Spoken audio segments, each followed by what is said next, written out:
Et bonsoir à toutes et à tous et bienvenue sur la chaîne Twitch de QI Basket pour ce second épisode de nos lives consacré à la thématique du Most Valuable Player. Avec moi ce soir pour décortiquer la course du MVP, sous un angle un petit peu particulier, vous le verrez, deux personnes qui sont bien plus rompues que moi au game Twitch. Et tout d'abord, bien évidemment, vous l'avez reconnu, on a la joie et l'honneur de recevoir Bastien de Trash Talk. Comment ça va? Eh ben, écoute, ça va très bien.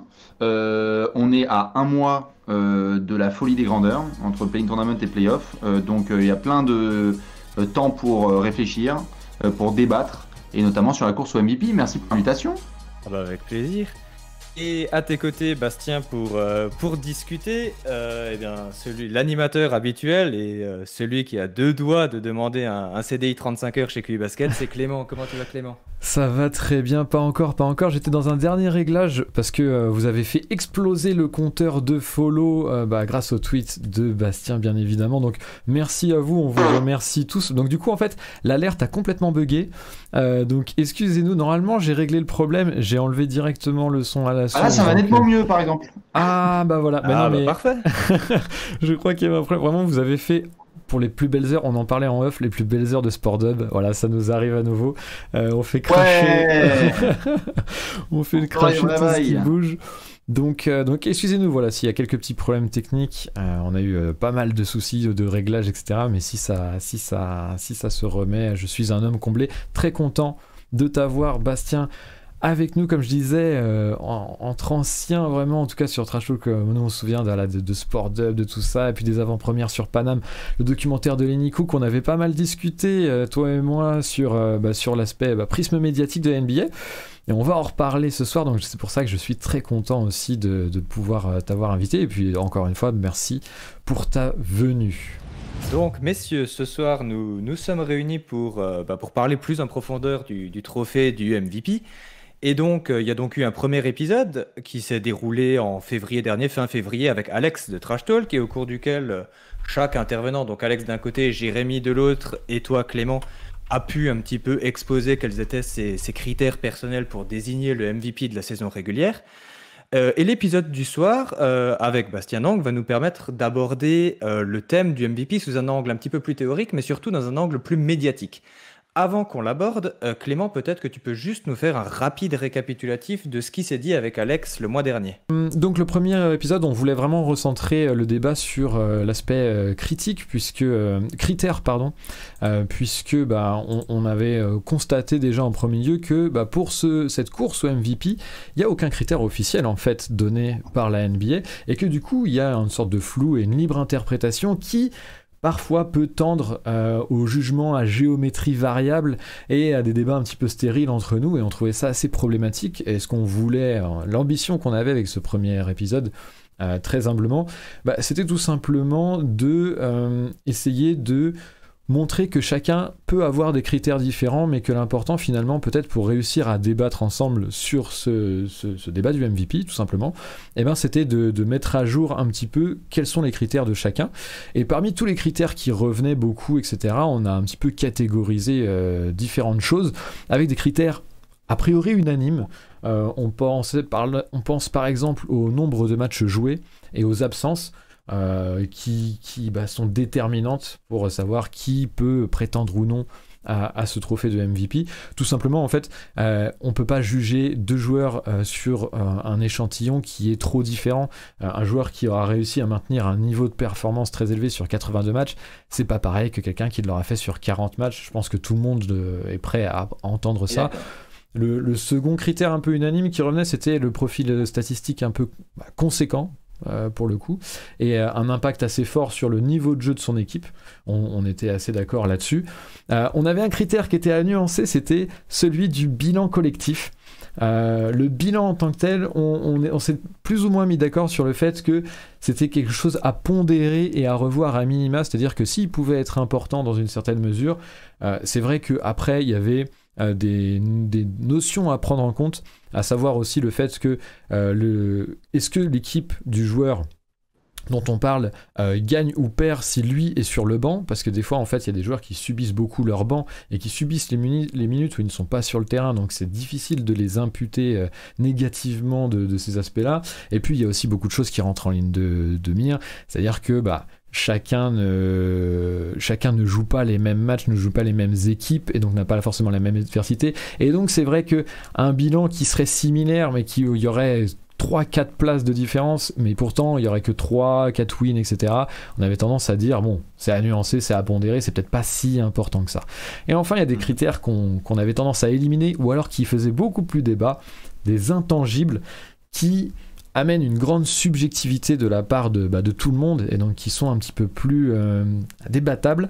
Alex, par exemple, citait le critère de l'âge, qu'on trouvait très intéressant. Il y avait le leadership aussi, qu'on trouvait difficile à quantifier. Et enfin, il y a d'autres petites choses, mais ça on va y revenir, notamment l'historique, le besoin de progression entre 2 saisons MVP, c'est des choses, on va en reparler de toute façon ce soir. Effectivement, on va en reparler. Du coup, Bastien, toi, sur ces critères qui reviennent souvent, la ligne statistique, peut-être même le bilan collectif, est-ce qu'il y en a, toi, que tu souhaites remettre en cause, revoir, nuancer, peut-être? Non, moi ça m'a fait sourire parce que le live que vous avez fait avec Alex, c'était 2 fans de Denver. Oui, effectivement. Oui, effectivement. Oui. Donc le bilan collectif à remettre en contexte, etc. Je me suis dit, c'est 2 fans de Denver qui sont en train de gérer le live. Ok les gars, ok, on a compris. Non mais c'est juste une petite boutade, mais pour le coup, moi je suis d'accord avec tous les éléments qui ont été donnés. Après, ce sont des détails. C'est-à-dire que là, vraiment, ce que vous avez énuméré, c'est vraiment les plus importants, les indiscutables. Non, je pense qu'après, l'histoire, elle, dicte certains critères. C'est-à-dire que on va prendre pour acquis la performance de certains, donc la prise pour acquis fait que la narration ou la progression, comme vous l'avez mentionné là, peut être un élément qui est pris en considération. Et c'est quelque part un peu la story, quoi, qui va un petit peu dicter ce qui se passe. Certains joueurs ont ce ressenti-là aussi, comme ils ont pu le discuter. Donc non, rien de particulier à ajouter à ce que vous avez mentionné, si ce n'est que là, récemment, on s'est un petit peu tous, en tout cas, plusieurs personnes se sont permis de remettre open bar en fonction de si ça les arrangeait ou non, les critères. Tes critères, nous aurons l'occasion de les entendre un petit peu plus dans la seconde partie de notre live, quand on fera un petit peu le top 5 de notre course personnelle au MVP. En attendant, pour rentrer un petit peu dans le vif du sujet, l'objectif aujourd'hui, c'est de nous questionner un petit peu plus profondément sur nos billets personnels lorsqu'on réfléchit, lorsqu'on discute du sujet du MVP, mais aussi les billets qu'ont les votants, c'est-à-dire les journalistes. Ça, on y reviendra plus tard. Et au centre de tout ça, on a eu l'impression lorsqu'on a préparé un petit peu qu'il y a un jeu médiatique qui se joue. En l'occurrence, c'est pour ça que ton analyse va nous être particulièrement utile. Et le premier biais médiatique qu'il peut avoir, son origine, son terreau, c'est peut-être le fait que le thème du MVP, c'est peut-être le thème le plus porteur lorsqu'on évoque la NBA, finalement, parce qu'il passionne tout le monde, peu importe son degré d'implication, son degré de connaissance au niveau de la NBA. En tout cas, chez nous, chez QI Basket, on s'intéresse au sujet du MVP assez rarement. On fait toujours, en début de saison régulière, un article pronostic, et on a constaté globalement que c'était toujours l'article qui tournait le mieux, et celui-ci est celui qui engendrait le plus des réactions. Est-ce que chez vous, donc sur une chaîne YouTube quand même qui draine plus de 150 000 personnes, est-ce que c'est aussi le sujet, enfin le MVP, est-ce que c'est aussi le sujet le plus porteur, à la fois en termes de visionnage ou en termes de réaction? Pour répondre à ta question, premièrement, je dézoomerais. Ce que je veux dire par là, c'est que évidemment, là, tu mentionnes la chaîne YouTube, mais Trash Talk, c'est aussi évidemment un site et des réseaux sociaux. Donc, si je mentionne ça, c'est pas pour faire un rappel, c'est simplement que en fait, ça te permet d'avoir des métriques différentes. C'est-à-dire que ça peut se croiser comme ça peut ne pas se croiser. La course au MVP est toujours quelque chose qui draine beaucoup parce qu'on va pas se mentir, hein, on peut réinventer l'eau chaude et inventer une machine à trier les lentilles, mais on est quand même sur une discussion sur les meilleurs sportifs de la planète. Donc il y a un moment où ça intéresse tout le monde. Enfin, je veux dire, moi par exemple, je vais pas trop m'intéresser au foot américain ou je vais m'intéresser un peu au foot ou au tennis. Et il y a un moment où, oui, on peut rentrer dans les détails au bout de l'entonnoir de savoir comment ça se passe, les tendances, mais il y a un moment où on a envie de savoir si, comment est-ce que tu vas classer tes voitures. C'est ce que j'utilisais comme expression quand j'écrivais un petit peu sur Trash Talk sur l'origine notamment de la course au MVP. C'est toujours amené, même quand tu fais des top 10 all-time, des top 100, etc., à dire, bah, moi, je préfère la voiture rouge à la voiture bleue. Et je pense que la voiture verte, elle est plus rapide. Et donc, tu prends Mario plutôt que Luigi sur Mario Kart, etc. Et donc, si je mentionne ça, c'est parce que je pense qu'on est amené à, même si c'est un sport collectif, à parler des meilleurs athlètes au monde, donc à les classer, à les ranger. Donc ça intéresse les gens parce qu'on a besoin de trier et de dire je suis d'accord, pas d'accord. C'est la société dans laquelle on vit aujourd'hui. Mais c'est pas forcément le sujet qui va le plus exciter les gens, notamment lorsqu'il y a une répétition des candidats. Parfois, la course, en tout cas, pas la course, mais disons que l'avènement de rookies et de jeunes phénomènes qui débarquent aura plus d'impact. C'est-à-dire que quand on voit un nouveau phénomène qui débarque, les gens sont tout de suite hallucinés et ça va peut-être drainer encore plus d'intérêt et de stupeur et de réaction extrême que la course au MVP qui parfois peut être plan-plan. Là, on a une chance formidable d'avoir une course au MVP très serrée, mais il y a des années, vous savez comme moi, où la course est pas vraiment un gros débat et à ce moment-là, bah, par contre, en gros, le hashtag que j'utilise souvent, c'est en plein mois de février, c'est genre quelle cuvée de draft. Enfin, ouais, c'est souvent le truc qu'on ressort tous les ans en mode waouh, qu'est-ce qu'ils sont forts parce que c'est quelque chose que les gens aiment bien, c'est de découvrir le nouveau héros, la nouvelle darling qui fait lever les gens jusqu'à 7h du matin. Evan Mobley cette année par exemple. Bah, je pense que tu demandes à des gens, est-ce qu'ils ont envie de parler de Evan Mobley, Kate Cunningham, Jalen Green, Franz Wagner, tout ce que tu veux, à côté de LeBron, Curry, Giannis, bah, je pense qu'il y a des gens qui vont dire non, vas-y, file-moi LaMelo Ball et Anthony Edwards, file-moi Darius Garland et d'autres garçons. Il y a un côté très attrayant avec les nouveaux phénomènes. Les gens aiment bien ça. Avec la jeunesse, ouais. C'est ce qui fait d'ailleurs, pour finir la parenthèse, c'est ce qui fait d'ailleurs que le titre le MVP de Derrick en 2011 restera quelque chose d'assez extraordinaire parce que ça mélangeait les deux. C'était à la fois un jeune phénomène, mais qui rentrait déjà dans la discussion des grands, un peu comme Ja. Donc du coup, les gens se braquent sur le même phénomène, quoi. Mais c'est super intéressant parce que l'aspect nouveauté, je pense qu'on va pouvoir y revenir un petit peu plus tard dans l'émission, justement quand on parlera des back-to-back MVP ou ce genre de choses, où il y a peut-être un aspect aussi de nouveauté et de banalisation aussi de certaines paires de certains mecs. Clem, la question du MVP, elle est mine de rien, de par son audience, susceptible de créer un premier biais médiatique que tu peux peut-être nous expliquer. Oui, moi je voulais un petit peu... je suis content de voir que c'est assez confirmé cette impression que le MVP draine toujours quand même du monde et que c'est toujours une source de débat, etc., même chez vous. Moi, par rapport à cette idée de le MVP, ça fait de l'audience. Alors, je parle de manière très générale sur les médias. Je pense notamment aussi aux gros médias US, beaucoup plus mainstream, les chaînes de télé, ESPN et tout ce que vous voulez, jusqu'aux plus petits, à savoir nous, puisqu'on fait cette série d'émissions sur le MVP. J'ai l'impression que avec cet aspect où ça engendre de la réaction, ça engendre du débat potentiellement et surtout de la visibilité de l'audience, qui sont des objectifs quand même médiatiques, j'ai l'impression que parfois il peut y avoir cet écueil potentiellement, inconscient ou pas, de vouloir du coup, pour maintenir cette audience, pour en profiter, etc., de créer de la concurrence, créer de la storyline, etc., là où il y en a peut-être pas forcément parfois. Je sais pas si c'est une impression que tu peux rejoindre Bastien sur certains points ou pas du tout. Oui, forcément. Tu crées des stories parce que ça fait vendre. Les gens aiment bien ça. Les gens se font chier au quotidien. Tout le monde n'a pas la chance d'avoir un boulot qui les fait kiffer dès le réveil. Et donc, on a besoin d'être transporté par des nouvelles stories. Tu as envie de savoir si machin, il a rompu avec Michel. Et donc, quelque part, si l'autre, il va aller signer dans telle franchise ou s'il est en concurrence. Hier soir, on adore parce qu'il y a Patrick Beverley qui va affronter Russell Westbrook. Qui a envie de savoir si Minnesota va bien exécuter contre les Lakers. Moi, j'en fais partie. La plupart des gens vont vérifier si, par rapport à ce qui s'était eu comme clash, etc., ça va se poursuivre. Donc, les gens sont hyper contents de voir que Pat Beverley se tient le nez et dit qu'il est trash. Et ce sont des histoires, mais quelque part, les gens arrivent à s'accrocher à ça. Le basket, c'est pas hyper facile. Ouais. Parce que vous savez bien, de s'accrocher au basket tous les jours d'un point de vue stratégique. Si on est juste sur de la stat avancée, des exécutions, etc., des systèmes, parler du management, de comment les joueurs sont recrutés, les signatures, les contrats, tout, moi je trouve ça fascinant, intéressant, mais tu t'écartes des gens qui sont intéressés par le sport d'une manière générale. Et donc, parfois, oui, c'est un peu forcé. Moi, là où je trouve que c'est forcé niveau américain, c'est que en ce moment, le meilleur produit sur le terrain, c'est absolument pas les Lakers.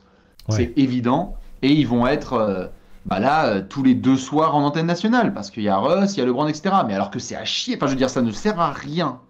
Et c'est pas contre LeBron ou quoi que ce soit. C'est juste que c'est nul. Le match, il est même pas serré. Ça joue pas bien. Il y a une équipe qui défonce l'autre. Tu fais 25 minutes de podcast où les commentateurs disent du coup, voici la situation des Lakers, c'est pas top. Alors, le market des buyouts, non, ça marche pas. Enfin, c'est assez. C'est assez véhiculé dans le sens de la storyline, mais de là à dire après que, comme on l'entend avec James Harden, comme il a dit par le passé, il y a une story, les médias s'accordent pour dire qu'il y a une story et donc vont tout faire pour élire un joueur, j'ai envie de dire, temps mort, quoi. Ouais, c'est ça, je pense qu'il y a des nuances à apporter dans le sens où effectivement il y a des choses qui sont faites en amont. Je pense que là le nombre, on va y revenir, mais le nombre de matchs sur antenne nationale, etc., il est potentiellement prédéterminé un petit peu à l'avance et parfois ça fait naufrage comme avec les Lakers. Et c'est très dommageable. Je pense aussi qu'il y a vraiment une notion de faut pas y voir du complot forcément, c'est-à-dire que autant il y a des choses qui sont réfléchies en termes d'audience, etc., faut pas se voiler la face, autant il y a des fois où c'est peut-être plus simple que ça, c'est-à-dire que comme tu le disais, en fait, avec différentes façons de consommer le basket aussi, des gens qui voient ça de manière un petit peu plus casual ou quoi, il n'y a aucune insulte là-dedans, c'est tout à fait honnête et il n'y a aucun souci, de vouloir accrocher à des petites storylines de duels, etc. Le duel, alors là, on est gâté parce qu'il y a vraiment des beaux duels pour le coup qui sur le terrain se retranscrivent, mais c'est vrai que parfois, je me dis que c'est un petit peu quand même au détriment du terrain et ça donne peut-être une impression fausse de certaines dominations ou non. Je pense notamment en fait à l'année passée où, alors, je suis biaisé en tant que fan des Nuggets, je le rappelle, et je n'en fais aucun secret. Mais c'est vrai que moi, je trouvais qu'avec Jokic, c'était vraiment... Bon, à chaque fois, il fallait, tous les mois, alors qu'il y avait, il supplantait un opposant. Alors parfois, juste aussi parce que, typiquement, Joel Embiid, il y avait un super duel à la mi-saison, en tout cas jusqu'en février. Ensuite, il se blesse. Donc malheureusement, Embiid perd un petit peu dans la course à cause de sa blessure. Derrière, en fait, on met CP3, etc., qui n'avait jamais été cité jusque-là, alors que Jokic, ça fait 8 mois qu'il y est. Il y a un côté un petit peu artificiel que je trouve dommage. Surtout qu'en fait, ça empêche le fait de citer CP3 avant, en fait. Et c'est ça que je trouve... Des fois, ça donne peut-être une mauvaise image du terrain réellement. Et c'est un petit peu ça que je me dis...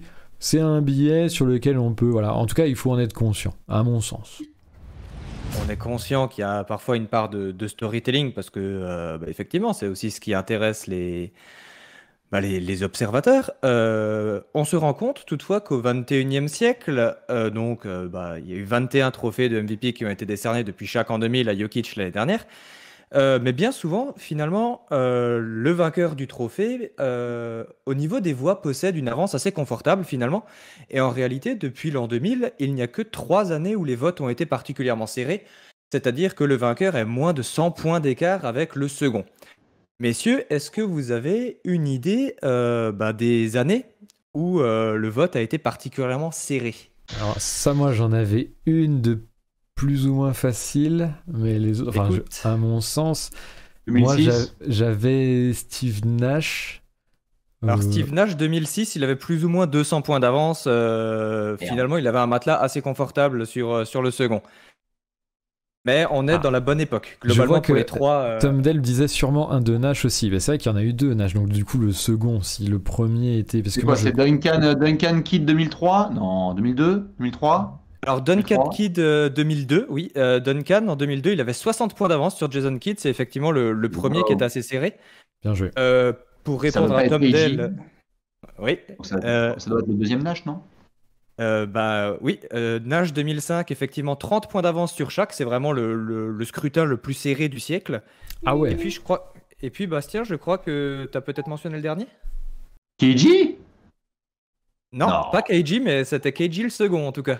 Et c'est un joueur que tu portes dans ton cœur qui l'a remporté. Duncan. Face à Ouais, c'est Duncan Duncan. 2003 aussi. Duncan Ah 2002, oui, Duncan moi. 2003 et Nash 2005. En 2003, Duncan avait 90 points d'avance sur Garnett. Bon, c'est Et un puis, matelas relativement confortable. et puis pour le coup, une super storyline là, Kiji Duncan qui a transpercé les ans. Vraiment, on a encore des fans à l'heure actuelle qui sont dans cette bataille Team Duncan Kevin Garnett. Oui. Bataille entre Duncan et Garnett. Ah non, je sais Nous ne bien sommes pas dans que. la même cour. Nous ne sommes même pas dans la même classe, messieurs. Alors, je n'ai pas d'avis sur la question, je n'essaye de convaincre personne n'étant fan d'aucune des deux équipes, mais... Moi, j'ai un avis très clair sur la question. Prends bien. J'ai un avis très clair sur une autre question avec Kevin Garnett aussi. Ah oui, non mais toi aussi tu es Ouais, biaisé bien. en tant que fan des Mavs. Prends bien, Ah oui, moi. faut pas déconner. Non, mais pour voilà, tout simplement, alors pêle-mêle, hein, je vais pas vous faire le récapitulatif des votes des 21 trophées. Et évidemment, chaque 2000, 800 points d'avance. Stephen Curry, 2016, 700 points d'avance, seul MVP Pouah, unanime de ouais, l'histoire. incroyable. Et finalement, sinon, c'est Dirk 2007, LeBron 2012 et Westbrook 2017, où il y a plus ou moins 150 points d'avance. Mais du coup, on voit quand même que, très globalement, le premier a toujours, enfin, le vainqueur du MVP a toujours été plébiscité, plus ou moins, et ça nous mène plus ou moins à un double constat, c'est que d'un côté, rares sont les années où les suffrages sont serrés, mais rares sont les années aussi où on arrive à la conclusion selon laquelle il n'y a pas de véritable débat sur l'identité du MVP. Alors effectivement, Stephen Curry 2016, il n'y avait pas de débat. Mais du coup, Bastien, à la vue de ces deux constats, est-ce qu'il n'y aurait pas quelque chose d'un petit peu illogique qui se crée? D'un côté, les suffrages sont rarement serrés. D'un autre côté, pourtant, on a l'impression qu'il y a très souvent une course, mais qui ne se retranscrit pas dans les résultats finaux. Je pense que le résultat final, les gens s'accordent. Et c'est la réflexion de 8-9 mois qui intéresse les gens. C'est-à-dire, qu'est-ce que tu vas choisir, qu'est-ce que tu fais au final. Et puis, les journalistes s'accordent sur... C'est les 20 derniers mètres qui font la distance. Mais c'est les 980 premiers mètres qui intéressent les gens. C'est savoir, tu vois, comment ça se passe. Quelque part, j'ai envie de... Je vais pas commencer à faire des comparos de Formule 1 ou de Tour de France, mais quelque part, tu vas pas juste regarder les 20 derniers mètres. Ce qui t'intéresse, c'est de savoir au premier tour, au deuxième tour, qui passe devant, qui est en retard, qui a fait un pit stop dégueulasse, etc. Donc, tu vois, je pense que même si ça semble unanime à la fin, ou qu'au moins il y a un vrai écart, c'est parce qu'en fait les gens s'accordent après, les journalistes s'accordent sur leurs critères, ils se disent genre, bon ok, c'est clairement ça, la storyline elle mène à ça, on y va, ça je peux pas, et donc ça devient évident. Mais l'évidence, elle se fait à une date plus ou moins claire. Et en fait, assez souvent, oui, là, là par exemple cette année c'est particulier, mais assez souvent, Jokic l'année dernière, les gens, il restait 15-20 matchs dans la saison régulière, on se regardait, on était là genre, LeBron il est blessé, Embiid il revient up, Jokic il est trop fort, c'est réglé.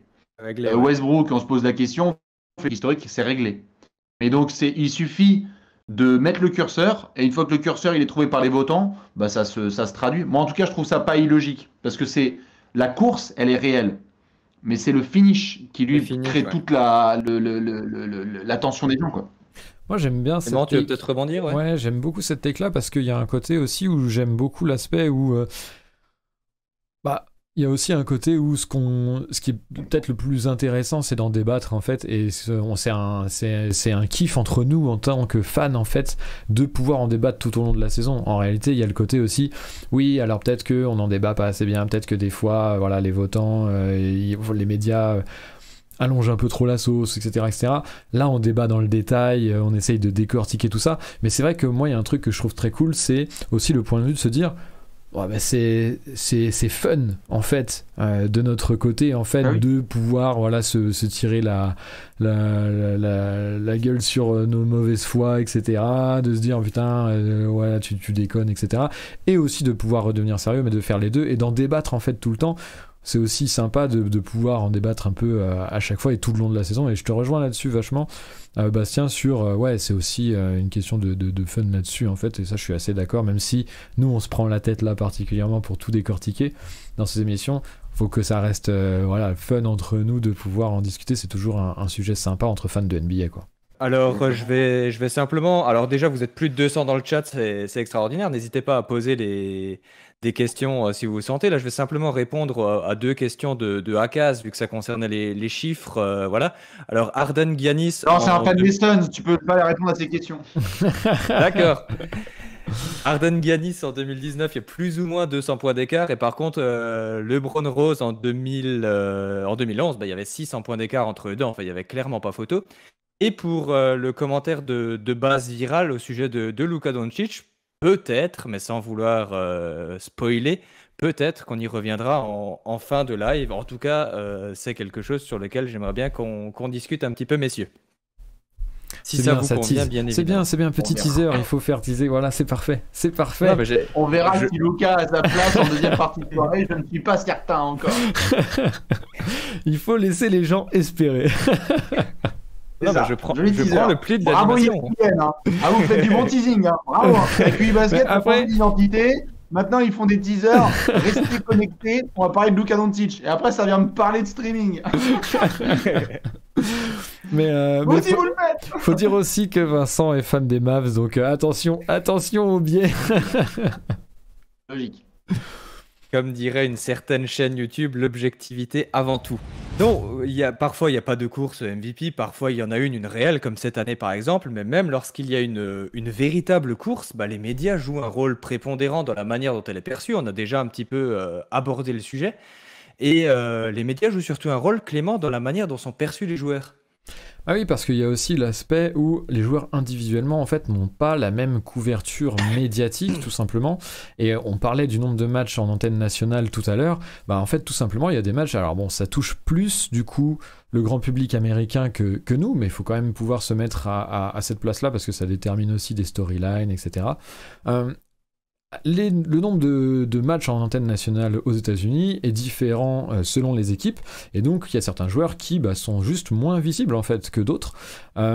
Et pareil, et pareil même au-delà juste du nombre de matchs en antenne nationale, le nombre de sujets sur tel ou tel joueur va varier selon l'importance médiatique qu'il peut avoir lui, et ça dépend aussi beaucoup des joueurs, des personnalités, etc. Il y en a qui sont absolument pas présents, il y en a qui au contraire se mettent beaucoup en avant. Il y a aussi les différences de grandeur de marché, de fanbase qui peut intervenir, et en fait tout ça montre que il y a un biais quand même, qu'on le veuille ou non, et qui joue sur nous quoi qu'il arrive.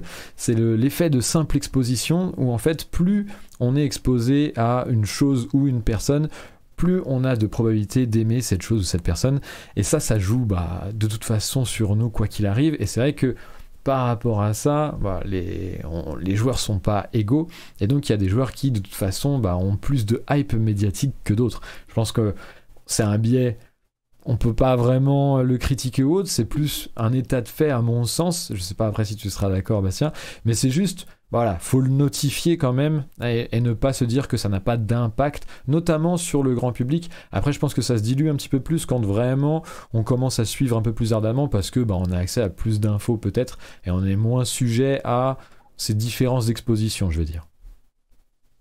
Oui, Ouais, Bastien, c'est tu peux sûr. peut-être rebondir si tu veux. Ouais, ça a un impact, c'est certain.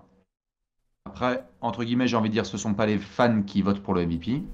Donc on est sauvé par ça. Non pas que je ne veuille pas que les fans votent, hein, moi le premier, mais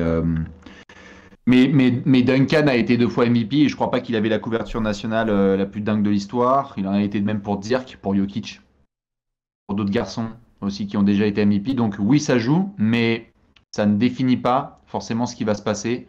On a déjà eu des MVP qui n'étaient pas forcément trop médiatisés, mais les votants étant collés au match et obligés de devoir regarder du match et donc des joueurs performer, la vérité souvent éclate, quoi. Que tu sois l'équipe la plus diffusée ou pas.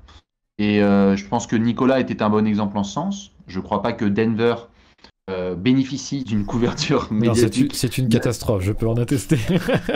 C'est une catastrophe nationale et locale. Je pense que tu es bien Oui, placé ouais. pour savoir ce qui se passe à Denver. Donc c'est une catastrophe dans tous les sens. Et pourtant, on parle de Jokic avec un niveau médiatique énorme. Est-ce qu'il est diffusé de fou?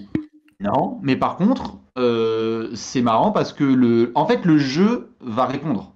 Et je trouve que même si en effet ça peut avoir un impact, au final, les critères sont respectés. Si tu as été dominant, si tu as été régulier, si tu as loupé pas beaucoup de matchs, si ton équipe a été forte, si tu as eu du leadership et que tu as respecté la story, bon, bah, 5 ou 25 matchs en antenne nationale, tu vas quand même t'en sortir. Après, souvent, ce qui va se passer, c'est a posteriori. C'est-à-dire, si tu as été MVP, là, tu as le droit à plus de couverture nationale. Là, tu as le droit de plus associé à cela. Mais je pense que l'impact, oui, est réel, mais c'est aussi bien jaugé. Enfin, je veux dire par là, oui, t'es obligé les gens jaugent en sortie de playoff, ils vont se dire ah, triangle, que va-t-il se passer? Bah, on va peut-être leur mettre juste 2 matchs de plus en antenne nationale parce qu'on sent pas que ça va être un candidat MVP. Par contre, bah ouais, on a vu ce qui s'est passé avec Ja Morant, on a vu les audiences YouTube, les audiences réseaux sociaux, on voit ce qui se passe et au cours de la saison, les mecs ils disent bah ok, Memphis c'est peut-être pas un gros marché de ouf, mais putain c'est marrant, on fait des giga audiences quand on, quand on met Memphis en antenne nationale quoi. Donc c'est modulable, ça a un effet certain. Mais j'ai tendance à répéter que le parquet finit par répondre. Alors moi là-dessus, si je peux rebondir, Vincent, hein, Évidemment. Je suis complètement d'accord. Et par contre, il y a un aspect encore un petit peu plus sournois là-dedans, sur lequel, là où je suis un petit peu plus mitigé, c'est que à l'intérieur de ça, il y a des profils de joueurs différents, et je trouve qu'en fait, il y a des choses qui se retranscrivent différemment et qui sont pas forcément vues ou vécues de manière égalitaire. Tout simplement, en fait, il y a des joueurs qui sont highlights friendly entre guillemets, ou dont le jeu est beaucoup plus facilement impressionnant pour tout à chacun. Je pense que Ja Morant, c'est un exemple incroyable en ce moment, parce que tout simplement un athlétisme dingue, une finition au panier exceptionnelle avec des moves vraiment géniaux, et ça forcément ça en met plein la vue. Encore une fois, je pense que des joueurs, tu vois, même un Chris Paul, tu vois, par exemple, cette saison, qui en plus score un petit peu moins, et ça, on en avait parlé aussi de ce biais-là dans notre premier épisode avec Alex. Je trouve que c'est un joueur qui est peut-être moins flashy, mais qui a au moins autant de domination sur le parquet, tu vois, dans un autre style. Et je trouve qu'en fait, les joueurs sont pas forcément égaux vis-à-vis de ces styles de jeu qui se retranscrivent pas forcément en termes de waouh, effet waouh, effet impressionnant, etc., qui souvent peuvent mettre à niveau tout ça. Alors je suis d'accord, juste avant de faire notre classement, tout au long de l'année, tu as mis Chris Paul devant Ja Morant ou derrière Ja Morant? Je l'ai souvent mis. La dernière fois, je l'ai mis devant. Moi aussi, et je pense que la plupart des votants aussi. Donc même si Ja Morant Ouais. a des matchs en international, le parquet finit par répondre. Tout le monde a mis Chris Paul devant Ja Morant parce que les Suns étaient Ouais. trop forts, parce que le niveau de domination allait dans le sens de ce que tu disais, c'est-à-dire qu'il y a un moment où le parquet répond, quoi. Le mec est le leader avec Devin Booker de la meilleure équipe de NBA. Bon, c'est peut-être que du mid-range, des assassinats en isolation et des bêtes de caviar, mais il y a un moment où Ja Morant, il peut faire autant de dunks qu'il veut, t'iras pas rattraper Chris Paul dans la course au MVP, gars. Il faut qu'il se blesse, en fait. Oui, Je c'est trouve. vrai. Oui, oui, oui. Moi, là-dessus, je vous rejoins totalement. Mais du coup, il ressort un petit peu de ce que vous avez énoncé, que finalement, sur la ligne même de départ, c'est-à-dire au début de la saison régulière, 0 match joué, il y aurait peut-être pas forcément de joueurs favorisés de prime abord. Dans quel sens? C'est-à-dire, voilà, on parlait des joueurs à highlights, des joueurs qui sont surdominants physiquement, par exemple.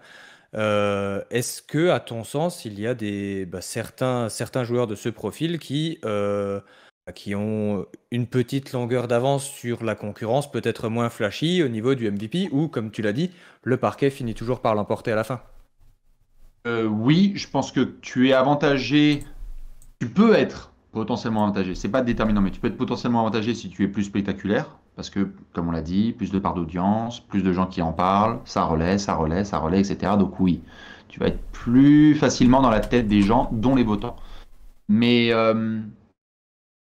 lorsque la NBA distribue les matchs en antenne nationale, ça se base évidemment sur la qualité des stars, leur jeu, les parts d'audience. Et donc forcément, quand tu démarres la saison à 0-0-0, tout le monde a joué 0 match, oui, il y a des favoris. Euh, Il y a des gens, là, tu vois, ça va très vite, hein, mais il y a des gens qui étaient là, genre, et nous les premiers, on était là, genre, wesh, on attend un Anthony Davis de malade mental. Bon, le parquet finit par parler. Après, non, mais vraiment, remettez-vous, et je pense que, enfin, vous allez me dire, hein, mais si on se remet dans le mood de septembre-octobre, on était là, genre, la saison des Lakers, couteau entre les dents, Westbrook LeBron, il y a AD qui est là, ils iront aussi loin que AD jouera fort. on attend un gros Luka, dont on va reparler. On était là en mode, on attend Luka fort. Le parquet, il a répondu. Il a fait une première partie de saison qui était, si je peux me permettre, assez moyenne. Oh oui. Voilà. Et donc, du coup, on n'en a absolument pas parlé. Alors que pourtant, Luka, il continue à mettre des sauces, des isolations, etc. Mais Dallas, ça marchait pas trop et ses statistiques, elles étaient moins bonnes. Donc, du coup, tu laisses la place à d'autres. Et en fait, c'est ça aussi le jeu des MVP, c'est que au début de saison, on place quelques voitures devant, genre, AD, nous quand on fait les 30 prévus, on est là, genre, AD, Yanis, oh là là, etc. Et puis à un moment, il y a un mec qui sous-performe, la place, elle est ouverte. Et DeMar DeRozan, what the fuck, qu'est-ce qui se passe, tu vois? Et puis DeMar DeRozan, il sous-performe, donc on est là, genre, t'as vu Ja Morant? Puis Ja Morant, il se calme un peu, et on est là, genre, Joel Embiid. Donc en fait, c'est au début de la saison, il y a des gens très attendus, parce qu'on sent bien le truc, parce qu'on se dit qu'ils vont avoir, parce que ça se base sur les critères dont vous avez parlé. Je sens qu'ils vont avoir un bon bilan, il va tenir sur ses deux jambes, il va être performant, donc, in fine, il va être dans les candidats MVP. Et puis après, le parquet répond. Oui, en fait, ce qui ressort un petit peu de ce que tu dis, Bastien, c'est que finalement, il y a des favoris au début de la saison, mais il n'y a pas de favorisés. Clément, je te laisse la parole. Ouais, je trouve ça intéressant parce que je trouve ça bien parce qu'on détaille encore un petit peu plus, on rentre un petit peu plus dans le détail. Et moi, j'aurais mis peut-être une légère nuance. Je suis assez d'accord et je trouve que c'est vachement bien. C'est vrai que la NBA a ça de super, c'est que, étant donné que il y a des matchs presque tout le temps, etc., il y a beaucoup vraiment la prime à la performance au final. C'est vrai que la perf de la nuit, et en fait, si tu le réitères, finalement, t'es sous les spotlights quoi qu'il arrive. Donc, ça, c'est plutôt super cool parce qu'il y a un côté quand même mérite qui en ressort. En fait, moi, c'est plus du coup sur l'aspect storyline où en fait, tu vois, il y a des storylines quand même qui sont prédéterminées ou qui sont plus favorables ou défavorables à d'autres, etc. Je pense notamment, tu vois, à des critères, tu vois, de domination physique ou quoi, où je trouve que c'est beaucoup mis en avant. Pour certains joueurs, ou alors même, tu vois, par exemple, pour le faire dans un autre sens, par exemple, DeMar DeRozan qui fait une saison incroyable, ou même des joueurs qui sont peut-être plus unidimensionnels dans le scoring, tu vois, qui sont peut-être un petit peu moins héliocentrés, à la LeBron, à la Doncic, à la Jokic, par exemple, qui perdent un peu le côté, ils ont une storyline du coup qui leur est attachée, qui est ouais, mais ils jouent un peu pour eux, c'est plus unidimensionnel. Est-ce que finalement le MVP c'est pas quelqu'un qui fait plus d'assists, qui est plus un système offensif à lui seul, donc c'est un petit peu plus fin, tu vois. Mais je trouve qu'en fait, dans ces storylines qui sont induites dès le début de la saison et qui souvent perdurent mine de rien, malgré la performance, il y a, tu vois, des limitations. C'est-à-dire que il y a beaucoup de gens qui s'en plaignent. Pourquoi Ja Morant ne serait pas dans le podium? Et en fait, sur le podium, on a Embiid, Giannis, Jokic, beaucoup qui reviennent. C'est surtout parce qu'ils ont une dimension statistique qui va au-delà du scoring, etc. Alors, me faites pas dire ce que j'ai pas dit. Je trouve que Ja Morant aussi, ça va au-delà du scoring, notamment dans sa distribution du jeu. C'est pas que ça. Mais malgré tout, on a cette image de Ja Morant de ouais, mais c'est que du scoring. Et donc, il y a un plafond, si tu veux, alors que les autres ne l'ont pas parce que ils font tout. Est-ce qu'il n'y a quand même pas ce genre de narratif? C'est-à-dire que malgré les performances de Ja, par exemple, il y a quand même une sorte de plafond de verre qu'on lui donne en mode ça reste qu'un scoreur en drive, machin. Quand bien même, c'est une image un peu erronée. Hein.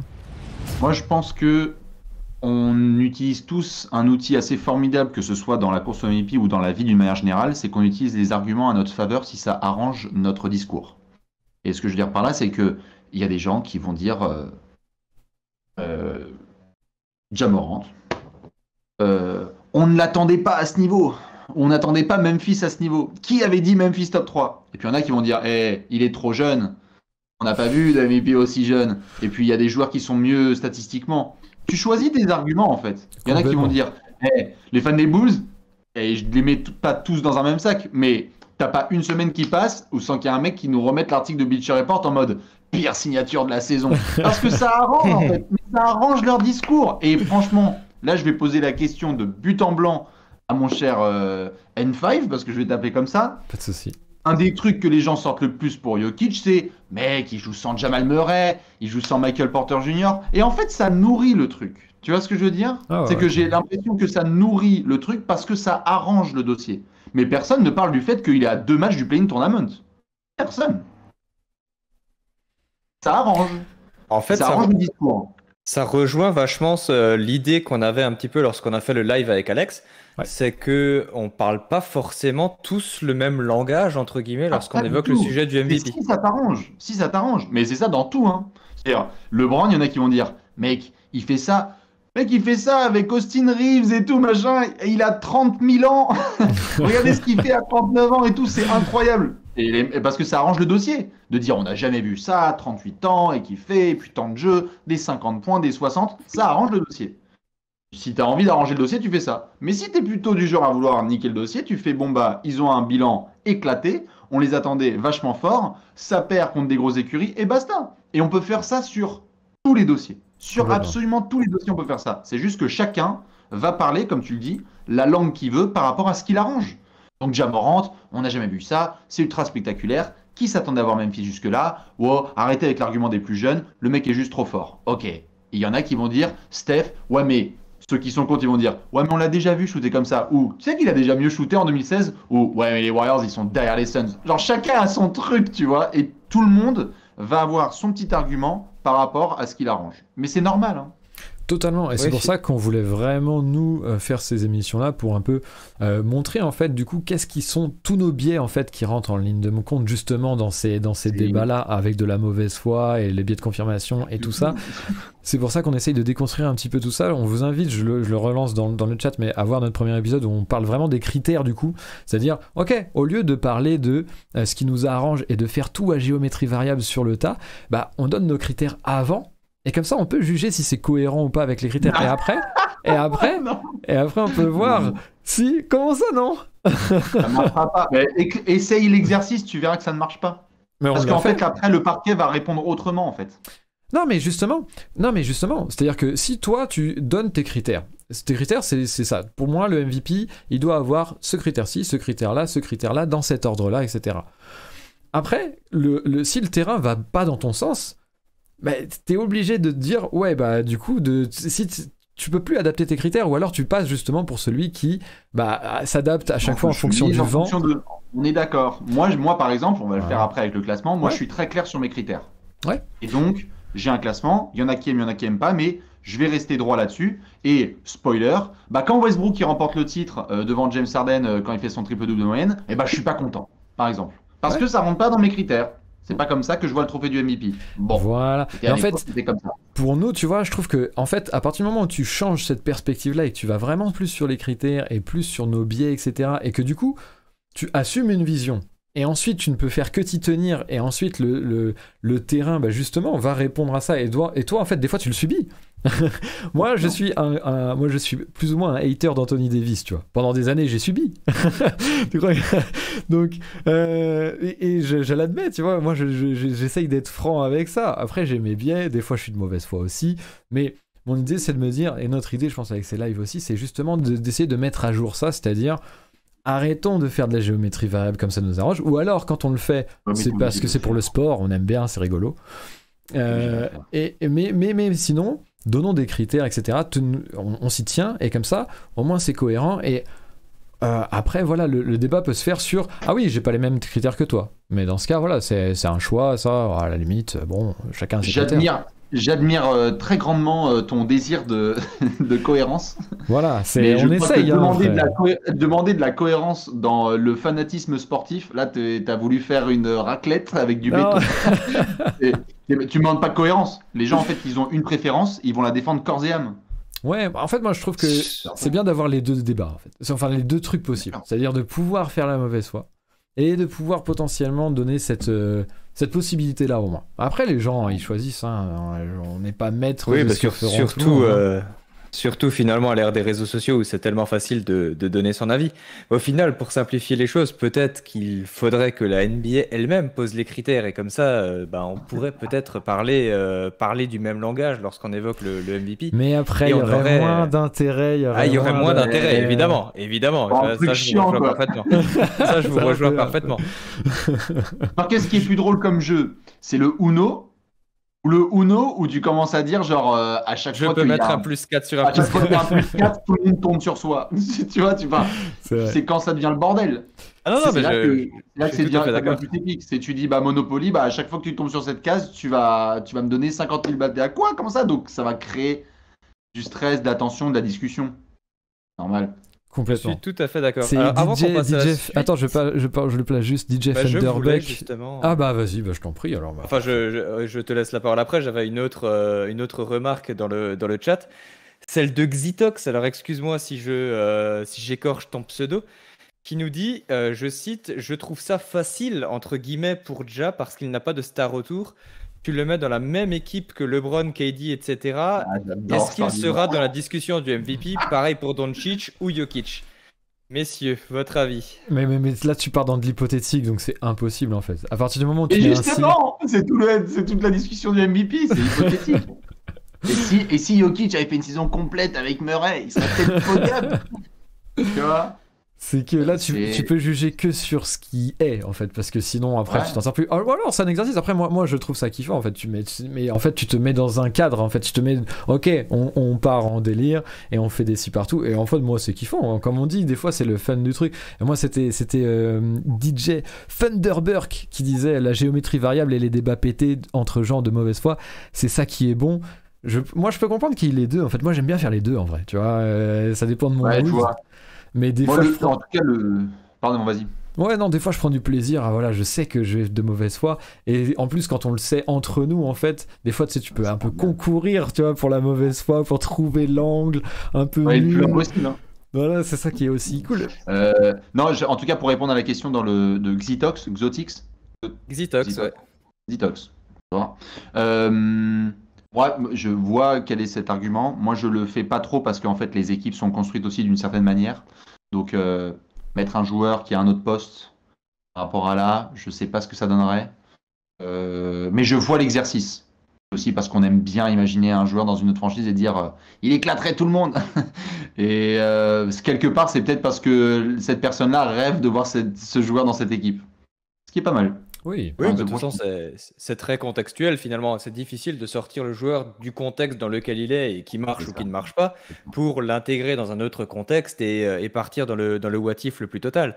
Mhm. Et pour conclure sur cet aspect, si vous voulez, on peut reprendre juste le commentaire de Pawadiz qui nous dit si Ja avait joué dans les années 90, il aurait 8 MVP.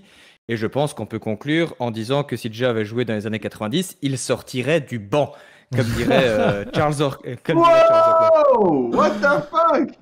Comment Voilà. le Est-ce qu'on peut, si c'est ok pour vous, si vous voulez, on peut avancer, on peut aborder Ouais, bien sûr, une ouais. autre thématique, puisque on avait l'impression quand on a préparé le conducteur, la Bible, tu nous diras ce que t'en penses, Bastien. On a eu l'impression que il y a également un biais temporel lorsqu'on réfléchit à la course au MVP.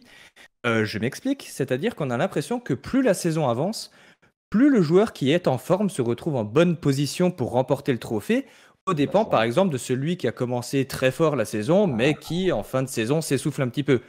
Pour illustrer ça et pour que tout le monde puisse voir de quoi on veut parler, on peut prendre les exemples croisés de Stephen Curry, qui a commencé sa saison de manière extraordinaire, qui aujourd'hui est un petit peu rentré dans le rang avec plein de guillemets bien évidemment. Et d'un autre côté, on a Luka Doncic, comme tu disais tout à l'heure, qui a commencé sa saison avec 18 kilos de trop, mais qui, depuis le 1er janvier, est devenu tout bonnement injouable. Du coup, Bastien, là-dessus, deux questions. Alors déjà, est-ce que tu as le même ressenti? Et si oui, est-ce que ça signifie que certaines performances, celles de fin de saison, valent plus que celles de début d'exercice dans la course au MVP? Ben oui, forcément, parce qu'on ne se souvient pas de ce qui s'est passé avant-hier, puisque nous sommes dans la culture de l'instant. Hashtag voilà. culture de l'instant.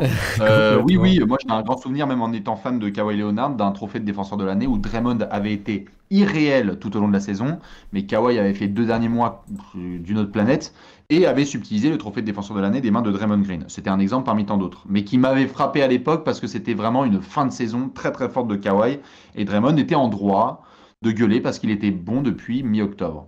Oui, les gens se souviennent plus de ce qui s'est passé avant-hier.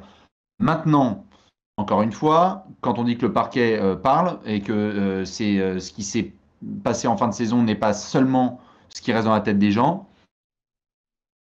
On a dit qu'il y avait de la santé, celui qui reste, celui qui performe, à domicile, à l'extérieur, leadership, statistique, etc. En fait, c'est un argument supplémentaire. C'est-à-dire, est-ce que tu as été aussi fort en fin de saison qu'en début? Là, ce que je veux dire, J'aime bien cet angle-là. c'est ça. C'est la constante. C'est-à-dire, on met tout le monde sur le même niveau.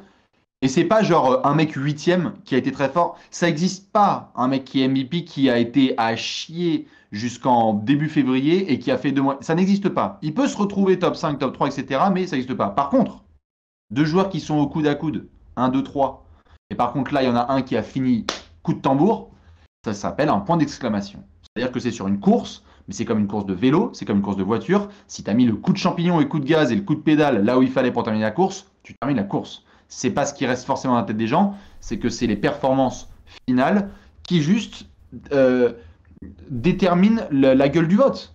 Et donc oui, ça a un impact, mais je ne crois pas à une théorie de quelqu'un qui débarquerait, genre Luka Doncic. Je suis désolé, il ne sera jamais MVP cette saison, pour une raison qui est simple. Il peut tourner en 40-15-15 jusqu'à la fin de la saison, on va faire « Ouais mais gros, t'as commencé à jouer en janvier ». Et en fait, il sera en retard dans les votes. Aucun votant va se dire, entre le travail de Luka Doncic et les dingueries que font Jokic, Embiid et Giannis depuis le mois d'octobre, no way, il va pas passer devant. Parce qu'en fait, c'est un argument, mais qui va peut-être le faire passer devant DeRozan ou Chris Paul. C'est-à-dire dans le second range de DeRozan a été très bon en première partie de saison, et puis sur la deuxième, ça s'est équilibré avec Doncic, vous voyez. Et puis avec Chris Paul, ça a très bien démarré, et puis après, il a été blessé. Donc, je crois que ça peut impacter.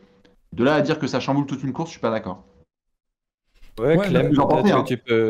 peut-être que toi tu peux rebondir sur cette histoire de démarreur lent, finisseur rapide, comme on peut dire. Je suis assez d'accord. J'aime bien l'aspect où si effectivement c'est pensé en termes de bonus, c'est-à-dire c'est un plus et ça peut faire une petite diff, etc. à niveau constant ou à joueurs un peu égaux. Je trouve ça intéressant parce que dans ce cas-là, effectivement, ça rentre après. Moi j'ai un de mes critères, des plus gros critères que j'ai, c'est la régularité.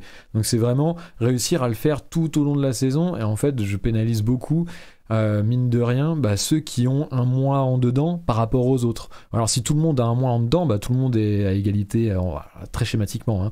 Mais tu vois, donc du coup pour moi, c'est vrai que c'est difficile de me dire la fin de saison doit être plus mise en avant que le début de saison, parce que ça n'a pas de sens. Pour moi, c'est la régularité qui compte, et finalement c'est comme ça que ton équipe performe le mieux, enfin tu aides le mieux ton équipe. Maintenant, et c'est un peu, je vais citer Easy EDZ dans le chat, qui nous dit je pense que c'est tout simplement que les votants sont des humains, l'impact de ce qui est plus proche dans le temps est forcément plus élevé. Je pense que malgré tout, en fait, ça joue dans ce sens-là où c'est un biais que tu peux pas tester. En fait, on est tous humains, et c'est aussi pour ça qu'on fait cette émission, c'est de pouvoir montrer un peu ces biais-là médiatiquement qui jouent, dans le sens où voilà, si c'est conscient et dans une moindre mesure, ça va. Il faut pas que ça prenne trop le pas. Vas-y, Bastien, je te laisse réagir. Non, je faisais le geste de lever la main pour une fois que t'as fini ta magnifique tirade. Je peux finir comme ça. C'est humain. Si j'avais une, c'est des biais un peu humains, mais en fait, ce qui est intéressant, c'est de les mettre en avant aussi pour être conscient de ça, et du coup en être moins dépendant, quoi. Et après, moi j'avais juste une petite notion par rapport à la fin de saison et autres, c'est que c'est l'importance de contextualiser, mais bon, ça normalement tout le monde le fait plus ou moins, ou alors quand c'est pas fait, souvent les gens se font prendre par la patrouille, mais c'est l'idée que en fin de saison, t'as aussi des équipes qui sont full tanking, il y a des équipes qui jouent plus rien, alors après il y a des équipes comme les Hawks qui jouent le play-in, mais ça a pas l'air de les déranger trop. Mais bon, il faut contextualiser, voilà, les perfs contre quelle équipe, etc. Il y a des petites pondérations à faire à mon sens, mais voilà, c'était plus du détail à amener, sinon je suis assez d'accord avec vous sur ce point de dire ça joue peut-être, en espérant que ça joue qu'à la marge ou qu'en termes de bonus, pour effectivement pas que ça vienne, dévoyer les débuts de saison. Mais je suis assez d'accord que c'est très pénalisant quand Doncic se fera saquer pour ça, à raison. Donc je pense que c'est vrai que ça s'équilibre, mine de rien. Quand on a, je ressors l'exemple de Westbrook-Harden 2017, ça, 2017, oui. Westbrook, oui. Les votants sont au coude. Ouais, c'est 2017, non? Oui, c'est 2017, ouais. Les votants sont à la battle. Harden, Westbrook, Harden incroyable, à la tête de ses Rockets et tout. C'est ouf, Mike D'Antoni et tout, le mec il l'a révélé, incroyable. Ah, bref. Moi j'étais pas content du vote final, mais évidemment que les gens attendaient qu'une seule chose et qu'on était comme as devant notre League Pass, c'était est-ce qu'il va battre le record d'Oscar Robertson de 1. Donc, une fois que le record est établi, t'es là genre, bon, bah c'est définitivement historique, donnons-lui le trophée. C'est ce qui s'est passé chez les votants. Et en plus de ça, l'autre, il a pas mis juste le clou, c'est qu'il a mis le clou, le cercueil, et même la région des cimetières de France, puisqu'il est allé à Denver. Salut. En claqué 50. J'aimerais qu'on ne me rappelle pas ce souvenir. et mettre quand même un des shoots les plus iconiques de ces 10 dernières années, pour ceux qui l'ont évidemment, hein, victoire de OKC à Denver, shoot au buzzer, passe de Steven Adams. Denver est éliminé de la course au playoff, et donc c'était le point d'exclamation. Mais donc à ce soir-là, à ce moment précis, dans la course, on était en toute fin de saison. Hein. Westbrook, il a mis Harden dans le rétro. Ce sont les derniers instants. Quand c'est serré. Et puis j'allais y venir, c'est-à-dire qu'en fait, moi je peux aussi accepter cet aspect, voilà, le sprint final vraiment qui compte, dans le sens où c'est quand c'est sur des, quand il y a un enjeu réel, c'est-à-dire c'est pas juste, par exemple typiquement en fait que, par exemple, tu changes de place en fait pour les playoffs, ou alors t'es éliminé de playoffs, ou voilà, là il y avait le côté valider le triple-double aussi, et puis bon, la course était serrée. Dans ce cas-là, je me dis quand il y a un vrai enjeu, pourquoi pas, mais c'est vrai que des fois je me dis bon, c'est un peu manufacturé, enfin voilà, il y a une différence entre enjeu réel mathématique sur le moment dans les derniers matchs où effectivement toutes les wins peuvent compter, et l'aspect voilà, plus storyline. On peut avancer et évoquer plus en profondeur une notion qu'on a déjà un petit peu évoquée tout à l'heure, c'est la banalisation. Alors ça peut être la banalisation de l'excellence, la banalisation des performances, la banalisation de certains joueurs. On peut penser à LeBron James il y a 10 ans, on peut penser à Giannis Antetokounmpo aujourd'hui, on peut peut-être même penser à Nikola Jokic. Et cette banalisation va souvent de pair avec une autre difficulté, c'est celle de récompenser plusieurs fois, que ce soit de manière consécutive ou non, un joueur par le trophée du MVP. Et Bastien, cette fois-ci, je vais te poser une question absolument subjective. Est-ce que pour toi, pour prétendre à avoir un back-to-back MVP, un joueur doit faire un petit peu plus que la concurrence? Si j'illustre ça avec un exemple, est-ce que cette année, Jokic, pour avoir un deuxième titre de MVP consécutif, est-ce qu'il doit faire encore un tout petit peu plus que Joel Embiid, Giannis Antetokounmpo ou que sais-je encore? Oui. Ouais. Alors explique-nous pourquoi. Alors, c'est pas forcément... Après, ça peut être lui ou ce qui se passe autour de lui. C'est-à-dire, tu es MVP en titre. Je compare donc ton dossier par rapport à l'année dernière, voir ce qui s'est passé. Où sont les Nuggets par rapport à l'année dernière? La production est quelle par rapport à l'année dernière? Comment ça se passe avec la concurrence? Est-ce que les autres garçons qui sont autour sont suffisamment forts, dominants pour te passer devant?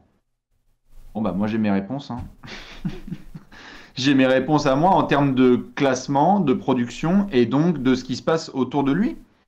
Et on en fera le classement tout à l'heure, mais oui, je pense que quand tu veux avoir le back-to-back, il faut faire un peu plus. C'est pour ça que ça a créé tout un tas de discussions avec Duncan 2003, avec Steve Nash 2006. 2006, ouais. Etc., etc. C'est qu'on se disait, attends, sérieusement, est-ce qu'il va l'avoir? On ne sait pas trop parce que on aime bien avoir des courbes, on aime bien s'assurer, c'est ce qui fait que LeBron le gagne, qu'il le gagne une fois, mais que sinon il revient pour le remporter. Enfin, je crois que c'est comme ça que ça fonctionne et que pour avoir un back-to-back, il faut avoir fait un peu plus parce que du coup ça devient un argument. C'est-à-dire, waouh, le mec était tellement fort, non seulement il a fait encore mieux, mais son équipe elle a fait encore mieux. Et c'est là que souvent, la concu, si elle n'est pas si extraordinaire, ça s'appelle un doublé. Ouais, je trouve ça très intéressant et d'autant plus intéressant que je crois, Clem, tu as peut-être un avis qui diverge un petit peu? Je suis pas d'accord du tout. C'est ça qui est. Oui, bon. mais j'ai dû me corriger un petit peu dans ma présentation. Le mec change ses critères à l'année parce que ça. Non, pas du tout. Non, mais justement, pour parler de critères, en fait, je trouve que du coup, c'est juger un pôle de joueurs commun mais avec des critères différents à l'intérieur, c'est-à-dire que tu as une personne dans le lot, mais peu importe que ce soit Jokic, voilà, encore en l'occurrence Jokic, mais je le dis pour n'importe quel joueur, tu as un joueur du coup qui va être jugé différemment de tous les autres en fait. Et pour moi, il y a et en plus pour moi t'as un côté où de toute façon tu récompenses une saison, tu récompenses pas un back-to-back. Le back-to-back c'est une conséquence, tu donnes pas un titre de back-to-back MVP, tu donnes un second titre de MVP qui s'avère être un back-to-back. C'est pour dire qu'en fait tu juges selon une saison, et pour moi en fait si typiquement il fait la même saison ou même un petit peu moins bien mais que la concurrence n'est pas au niveau, je vois pas pourquoi en fait il faudrait le pénaliser, ce joueur là spécifiquement, parce qu'il a eu la bonne idée de le gagner l'an passé. À mon sens en fait, à partir du moment où sa saison est la plus dominante et la meilleure, etc. Après ça on critérise peut-être différemment, ça c'est autre chose. Je vois pas en quoi il devrait être pénalisé en fait par rapport aux autres. Je trouve que ça crée une inégalité en fait de base entre un joueur et le reste du pôle des joueurs qui ne sont pas MVP du coup en titre. Pardon. Bastien, le droit de réponse. Bien sûr. Non, je disais, je pense que le terme pénalisé est un petit peu fort. Je pense qu'on peut le voir d'une autre manière, qui est aussi améliorative, et qui est de dire ceux qui sont back-to-back MVP, ils rentrent à un niveau de légende que n'importe quel autre single MVP ne peut pas avoir. Ah, tu me donnes une transition géniale. Quand tu fais 2 fois un truc, quand tu fais 2 fois champion, quand tu fais 2 fois MVP, quand tu fais 2 fois ceci et cela, quand tu valides, et bah du coup, c'est peut-être pénalisé d'une certaine manière, je vois. Mais alors par contre, si tu réussis, ah bah alors là, mon pote, tu rentres dans une caste, il faut qu'il se réveille très tôt pour aller te chercher. Eh bien justement, tu me l'offres sur un plateau, je te remercie. Parce que il y a toujours une comparaison historique qui est faite effectivement quand on parle du MVP. Eh oui. Et on entend souvent que un tel avec 2 trophées, que ce soit Steve Nash, que ce soit Giannis Antetokounmpo, Stephen Curry, et ben avec ces 2 trophées, finalement, il a été plus récompensé que Shaquille O'Neal, que Kobe Bryant, puisque ces deux superstars n'ont finalement obtenu ce trophée qu'une fois, en 2000 pour Shaq, en 2008 pour Kobe, si je ne dis pas de conneries. Et il nous semblait qu'il y a une sorte d'obstacle implicite, un gap. Et ce gap, c'est le 3e trophée de MVP. Puisque finalement, seuls des véritables légendes du jeu de la NBA ont soulevé le trophée de MVP au moins 3 fois. Messieurs, je vous parle à vous, mais je parle également aux 168 personnes du chat. Est-ce que vous sauriez me citer les 8 joueurs dans l'histoire qui ont obtenu le trophée de MVP au moins 3 fois ? On fait ping-pong ou on le fait tous? Oh, bah faites ping-pong si vous Vas-y, on voulez. fait ping-pong, comme ça le chat aussi Vas-y. aura sa chance, on Commence, pourra citer le le host. chat. Vas-y. Ah, je commence. Oh, bah bon, je vais avoir le plus simple du coup. Le premier, c'est Cage, bien sûr. Karim Abdul-Jabbar. 6 trophées, effectivement, record inégalé. Bastien. Michel Jourdain. Michel Jourdain, 5, effectivement. Michel Jourdain, on avait beaucoup de Michel Jourdain. Je fais comme la dernière fois, je prends peut-être une réponse du chat et une des Ah miennes. non! C'est pour le chat, c'est pas à mon compte, c'est pas on compte pas les points, je donne un point au chat quand Moi, même. je veux faire le quiz. Regarde ça. Je pense que je les ai. Alors attends Clément, que je t'écoute. je prenne dans le chat. Il y a un Florino03 qui nous dit Larry Bird. 3 fois de suite. Larry Bird, 3 fois de suite, 84, 85, 86. Et Bastien. moi je vais dire. Ah bah. Est-ce Ah qu'on a oui, dit LeBron oui. James? LeBron James. LeBron James, 4, 4 effectivement. Alors lui, il fait 2 fois le back-to-back, je crois. Qui Clem. je vais dire bah j'imagine Wilt. Wilt, 4 comme LeBron, effectivement. Alors là, par Bien contre, sûr. ne me demandez pas les dates. Bill Russell. Bill Russell, 5 Ah, comme bien Michel Jourdain. sûr. Il nous en reste 2. Un qui est très facile à trouver, l'autre qui est un petit peu plus obscur. Est-ce qu'il Mais est fort au probable. rebond?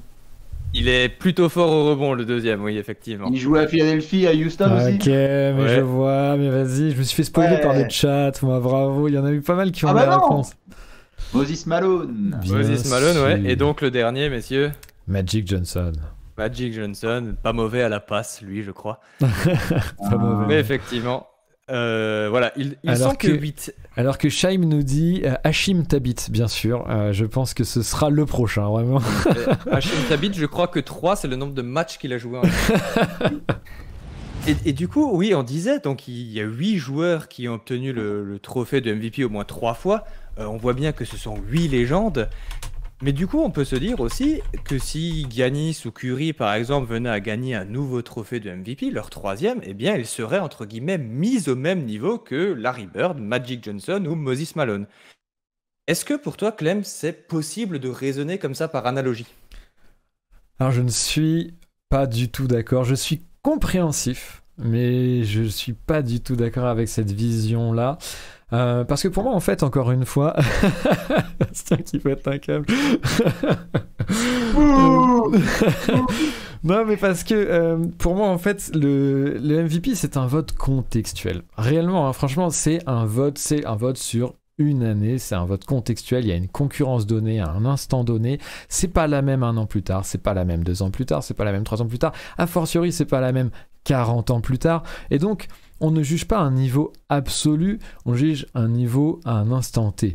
Si dans une période un gars domine à fond et en plus n'a pas de concurrence, pourquoi on limiterait son nombre de trophées? Ça veut surtout dire quelque chose par rapport à son époque et par rapport au contexte dans lequel il gagne. Ça veut rien dire sur l'aspect all-time. Par contre, je comprends tout à fait cette analogie et ce biais-là et cette façon-là qu'on a de penser. Par contre, je pense que ça veut surtout beaucoup dire une chose, c'est que on ne sait pas réellement comment comparer les époques. Moi, c'est vraiment une de mes takes.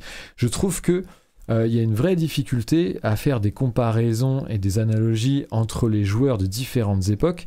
Et je pense qu'on a peu d'outils pour ça et que du coup, on a cette béquille un petit peu trop facile, mais qui se comprend du coup, je trouve, qui est de ramener ça au trophée.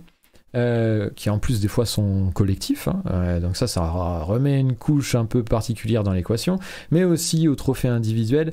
Donc ça dit quelque chose sur les joueurs, certes, mais je trouve que cet obstacle par l'historique, il y a beaucoup trop de difficultés à ça. Par contre, moi je trouve que ça peut engager un débat ultra intéressant sur ok, comment on compare les époques, et ça par contre on peut en faire peut-être 10 émissions et ne pas réussir, mais je trouve que ça c'est un vrai débat qui se tient et je trouve ça très intéressant. Mais toi, de toute façon, Bastien, comparer les époques, c'est quand même ce que vous faites avec Alex quand vous avez fait votre top 100, c'est ce que vous faites aussi quand vous faites votre top 10 hebdomadaire. Toi, comment tu l'apprécies, ce critère historique? Les gens qui ont été nommés, les joueurs qui ont été nommés MVP dans les années 60, 70, 80, 90 et 2000 ont été nommés dans des aires de basket différentes, mais aussi avec des votants qui étaient différents, qui étaient dans des cadres différents pour voter et où le vote n'était pas pris en compte de la même manière. Donc c'est un tout.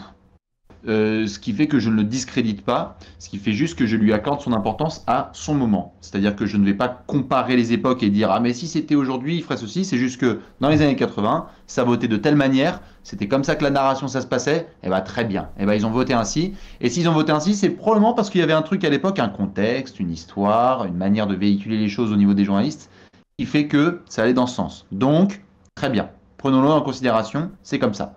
Aujourd'hui on a d'autres critères, des réseaux sociaux, d'autres manières de fonctionner. Donc, c'est notre manière de vivre aujourd'hui, qui n'était pas la même il y a 3 ans, qui n'était pas la même il y a 8 ans, etc. Ceci étant dit, il y a des niveaux d'excellence. Ah bah c'est sûr que si tu as roulé sur tout le monde pendant 5 ans consécutifs, eh ben moi je trouve ça beaucoup plus fort que de le faire un an, puis on sait pas trop, puis un an, puis on sait pas trop, puis un an. Eh ouais. Donc du coup, j'avoue que si un Yanis, par exemple, remporte une 3e fois un trophée de MVP dans l'ère actuelle, où les gens se font chier, prennent pour acquis l'excellence, ont besoin de neuf et pensent que c'est un rugbyman professionnel, je trouverais ça assez balèze. Moi, Voilà. j'avoue que je suis partagé entre les deux parce que mon côté très cartésien pencherait pour l'argumentaire de Clément et voilà. Et ma passion pour la NBA et Bien, l'histoire de bien. la NBA surtout me fait aussi tenir compte de l'importance que c'est et de la caste des joueurs qui ont 3 trophées. Donc, si vous comptiez sur moi pour trancher le débat, c'est raté. Non, Euh, il y a le petit ange et le petit diable sur tes épaules. Je ne sais c'est pas qui est qui. exactement ça. Je- Ça non plus, je trancherai pas. Mais effectivement, mais je pense que de toute manière, qu'on l'accepte ou qu'on le tolère ou qu'on l'exècre, finalement, ce biais historique existera toujours. Parce que voilà, désormais, avoir 4 trophées de MVP, bon, bah, c'est LeBron. Voilà, pour notre génération, ce sera LeBron. Avoir 5 trophées de MVP, c'est Michael Jordan. Et je pense que ça peut constituer très clairement un obstacle. Je sais pas ce que vous en pensez, vous, mais je pense que très clairement, ça constituera à un moment un obstacle pour un Ok, mec non, comme moi Giannis, par exemple. j'ai un truc là-dessus. Un des trucs qui me gênerait vraiment par rapport à ça réellement, parce qu'après sinon c'est juste que j'adore en débattre en réalité, mais non, ce serait peut-être le conservatisme de certaines personnes. Parce qu'on a, tu vois, des journalistes qui sont des votants, qui sont des têtes de con sur l'aspect ah oui, mais avant c'était mieux quand même, les années 90, tu vois. Et en fait, si ça prend de la place dans ce truc-là, je trouve que c'est du coup pas égal, tu vois, parce que du coup, forcément, ça joue. Si cet aspect-là joue, je trouve que là, pour Je le te coup, rejoins. ça néglige Je te, re- vraiment. je te rejoins, mais je pense que ça jouera. Je sais pas ce que t'en penses, Bastien, mais je pense qu'effectivement, ça jouera. Oui, non, mais c'est sûr que ça va jouer, mais je trouve que le vote en lui-même est déjà assez dur et que nous, on regarde ça pareil avec le popcorn de l'extérieur. Genre, moi, si j'ai été lui, je l'aurais pas fait. Mais on n'est même pas dans leur pompe en fait. Parce que nous, on n'a même pas les. Enfin, moi, à un certain niveau, mais plus petit, mais on n'a pas les. On n'a pas idée des discussions avec les agents. T'as pas idée des conversations avec les joueurs, avec la famille des joueurs. On n'a pas idée des pressions éditoriales, de toutes ces choses-là. Parce qu'on est plutôt libre, on fait un live Twitch peinard, on n'a pas trop de pression de droite et de gauche. Donc du coup, les gens qui votent, quelle que soit leur situation, leur manière de penser, je pense qu'il y a des influences de droite et de gauche. Et donc, je vais suivre en fait la manière dont les gens vont finir par trancher en fait. Et que ça me plaise ou non, je vais me dire s'ils ont tranché comme ça, c'est qu'ils avaient leur raison. Mais moi, j'aurai mon propre vote. Complètement. Complètement, et c'est pour ça qu'on se dit que voilà, on essaye de, même si effectivement on n'a pas de pression, on a moins de pression, on peut faire nos critères à nous, etc. Et par contre, je prends la balle au bon, Vincent, tu m'en excuseras, mais c'est vrai que du coup, ça m'ouvre l'ouverture que je voulais amener par rapport au pôle de votants plus précisément et aux questions que ça pose. Donc j'ai vu que dans le chat aussi, ça avait été cherché justement, mais qui donc sont les votants pour le MVP? C'est quand même un critère très important de savoir qui vote. T'avais noté, Bastien, qu'il y avait une évolution dans les époques, parce qu'effectivement, à l'ancienne, c'était aussi les joueurs qui votaient, ou que les joueurs même parfois. Que les joueurs, ouais, pendant longtemps. Voilà, les joueurs, donc maintenant c'est Jusqu'au début des années 80. Voilà, parfaite précision de la part de Vincent. Maintenant, c'est un pôle de journalistes du coup, et donc il y a des questions forcément qui se posent là-dessus. Comment sont choisis les journalistes? Est-ce que un jour Bastien aura son vote potentiel pour la course MVP? C'est tout ce qu'on Tu souhaite. sais, quand ça commence déjà à décider un peu d'autres trucs. Bref, je fais pas de spoiler. Ah oh, attention. Ok, bien, on a trouvé un truc. Non, mais C'est plus bon, sérieux. on a notre exclu, on pourra faire une super. On va faire du teasing sur Twitter à fond. Bastien nous dévoile tout. Putain. Et non, et plus sérieusement, ouais, ça pose plein de questions. Je sais que c'est Val aussi à la rédac qui nous a envoyé des vocaux juste avant le stream en nous disant putain, faut que vous parliez de ça absolument, etc. En mode, ouais, que ça pose des questions de comment sont choisis les journalistes dans un pôle de journalistes, parce qu'il y a plein de journalistes, donc finalement, comment tu fais le tri, qui va pouvoir avoir un vote, comment ça s'est décidé, etc. L'aspect aussi, moi, il y avait, alors c'était Jason Tatum qui parlait de ça, et c'était JJ Redick qui le reprenait dans son podcast, qui parlait en fait de l'aspect où il y a certains trophées qui conditionnent aussi le salaire des joueurs, parce qu'il y a des bonus, c'est-à-dire il y a certains joueurs, bon, s'ils remportent un trophée de MVP, s'ils remportent une All NBA Team, s'ils remportent, enfin bref, c'est n'importe quoi, ils peuvent débloquer un potentiel salaire en plus, enfin une somme d'argent en plus dans leur salaire. Et tu parlais du coup justement des pressions potentielles avec les agents, etc., éditoriales, enfin, il y a quand même ça où c'est une question potentiellement fondamentale qui mérite d'être posée, mais bon, là, après on n'a pas fini, je me dis voilà, c'est une ouverture, on peut en parler rapidement, mais effectivement ça pourrait mériter une émission à part entière en réalité. Complètement. Moi, je rejoins totalement Jason Tatum sur le fait que le salaire ne devrait pas trop non plus être déterminé par le vote de quelqu'un qui a eu un café un peu trop serré. Je schématise, c'est un peu ça. C'est-à-dire que ce serait bien de mettre plutôt des barèmes internes à la franchise et dédiés aux joueurs, comme on l'a vu sur le contrat de Embiid. Bon, bah, Embiid, t'as joué 1600 minutes, ouais, t'as fait 16 matchs de suite, ok, parfait, bah, t'as touché ton bonus. Voilà.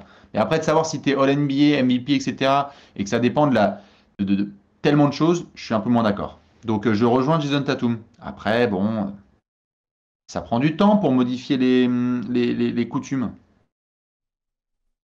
Oui, et celle-ci, elle paraît quand même désormais bien ancrée et je suis pas tout à fait certain qu'elle soit amenée à évoluer dans l'immédiat. On verra. Euh, eh bien, juste avant de passer à nos top 5 pour la course au MVP qui nous concerne actuellement, bah Bastien, est-ce qu'il y a un angle médiatique de la course au MVP qu'on n'aurait pas traité, dont toi tu as connaissance et que tu aimerais mettre en exergue? Moi, il y en a juste un, et c'est parce que plus tu grandis en tant que média, plus tu découvres aussi tenants et aboutissants, ficelles et coulisses de comment ça se passe. C'est-à-dire qu'il y a le fan avant tout, ce qu'on est tous. Il y a un petit peu aussi comment ça fonctionne vraiment en interne. Et donc, je pense qu'on n'a pas assez conscience, en effet, des pressions qui existent. Et je dis pas que du coup, la course au MVP, c'est un truc de chèque sous la table, ni quoi que ce soit, je suis pas en train de dire ça. Je dis plutôt que euh, les votants sont eux-mêmes sous des pressions internes, donc internes à leur boîte, et externes, c'est-à-dire joueurs, agents, famille, franchise. Qu'il y a des bonus aussi même pour les... Enfin, on va pas se mentir, hein, il y a même des bonus pour les journalistes. Hein. Enfin, ce serait se mettre un doigt dans l'œil que de croire qu'il va pas y avoir certaines conséquences par rapport à des choix qui sont faits. Sachant qu'en plus, ce sont des votes où généralement on les retrouve publiquement. Ce qui est assez drôle d'ailleurs comme concept, de remettre publiquement un petit peu les votes de chacun, comme on le voit pour les MVP, MVP des finales. Je crois que c'est juste cet aspect-là où on a tendance un peu à regarder ça avec un cocktail et une ombrelle, je schématise, mais où on n'a pas conscience vraiment de ce que ça représente et des impacts qu'il peuvent y avoir. Donc, j'ai beaucoup de respect pour les gens qui votent, et je pense notamment que si je mets ça, c'est pour les quelques personnes qui sont dans le chat ou en replay ou mes deux magnifiques hôtes, observer les réactions de certains journalistes lorsqu'ils annoncent qu'ils font partie du bulletin des votants. Voilà. J'en En laisserai tout, à ça et je vous laisserai voir les réactions qu'il y a. en tout cas, s'il y en a un dans l'histoire qui a su être imperméable à la potentielle pression qu'il a subie, c'est le mec qui a voté Iverson en 2000 à la place de Shaq. Puisque j'ai déjà donné mes critères dans le premier épisode et puis qu'on en a pris beaucoup de notre temps euh, pour parler de tout ça, je vais m'effacer un petit peu sur le top ou quoi pour vous mettre à l'honneur, bien sûr. Je vois que Bastien est très ironique, qui est sans sourire. Mais je peux me mouiller, t'inquiète pas, je peux donner mon 5 en speed après, il n'y a pas de souci. Mais je vais vous laisser quand même la place et à commencer par toi, Bastien. On va faire les choses bien. Nous donner tes critères en premier lieu dans l'ordre d'importance dans lesquels tu les mets, tout simplement. Et puis ensuite, ton top 5 MVP, bien sûr, dans l'ordre du suspense, l'ordre décroissant de top 5 à top 1 et ton MVP. Et surtout, une précision très importante, c'est à l'instant T. Alors effectivement, ça n'a pas une revaluation énorme du coup avec la rediffusion, etc. Mais c'est pour ne pas avoir trop d'hypothèses, etc. sur la suite et trop de virtuels. À l'heure actuelle, maintenant, qui sont pour toi, quel est pour toi le top 5 MVP? Et puis surtout, avant tout, tes critères. Qu'est-ce que toi, tu regardes en premier lieu pour déterminer, discriminer ces joueurs dans la course au MVP? Évidemment, domination individuelle, donc être très bien placé statistiquement. Quelques exceptions avec les Derrick Rose, Wes Unseld, Bill Russell, etc. Mais sinon, il faut quand même être fort. C'est pas qu'une question de scoring, c'est polyvalence, mais faut être dominant statistiquement. Ensuite, oui, je suis très attaché au bilan collectif et donc à la place dans sa propre conférence ou dans le classement global de la NBA. Non, j'ai du mal, hormis format historique / légendaire, de récompenser quelqu'un qui est plus proche du play-in tournament que de la couronne. Ça, c'est une autre chose. Mais d'ailleurs, l'histoire va dans ce sens. Quand tu es podium, tu as bonne chance d'être MVP. C'est plutôt comme ça que je vois les choses. Ensuite, la régularité dans les performances. Et donc, ça veut dire qu'il faut avoir été là, évidemment, présent longtemps. Si tu as été beaucoup blessé, attention, moi, ça va me revenir en tête. Je vais me dire, ah, quand même, il y a un mec qui a été là pendant 80 matchs. Désolé, Joel Embiid, vive Nikola Jokic, l'année dernière. Et une fois que ça, c'est réglé, je vais avoir mes préférences.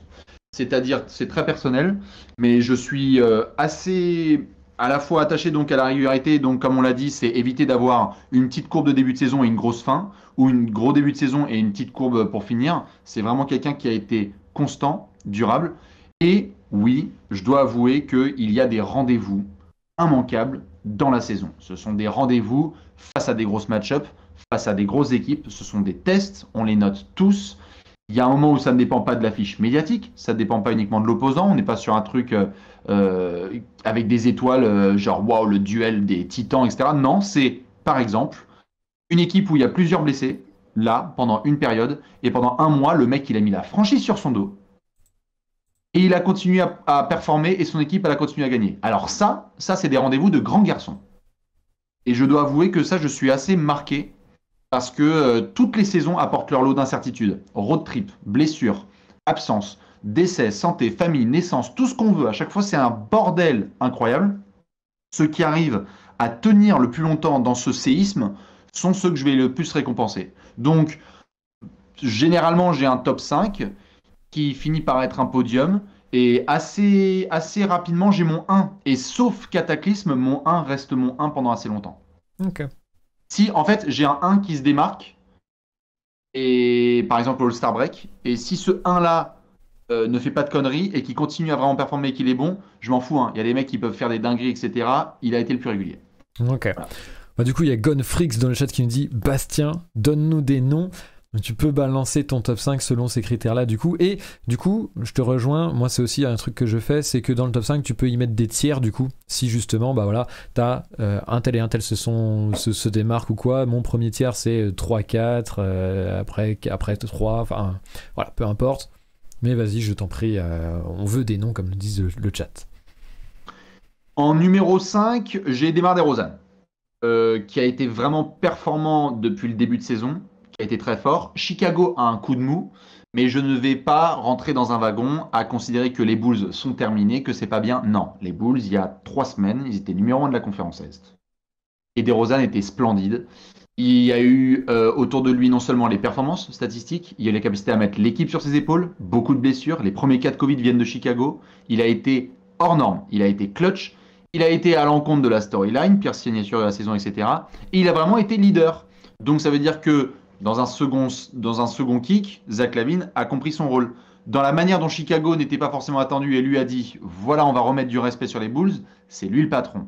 Et donc je trouve qu'il a été vraiment très très fort dans les gros rendez-vous. Les Lakers passent à la maison, d'autres équipes viennent à la maison. Tu vas jouer Chicago, certes ils ont un bilan qui est compliqué face à l'élite, mais lorsque les Bulls ont eu des vrais challenges, lui a répondu présent. Et donc, sans vraiment chuter dans sa production statistique, en étant aussi clutch, pour une équipe qu'on mettait peut-être pas forcément tous à ce niveau-là, DeRozan est pour moi 5e de mon classement MVP, mais il faut qu'il tienne bon parce que sinon il va laisser sa place à d'autres garçons. Numéro 4, Ja Morant.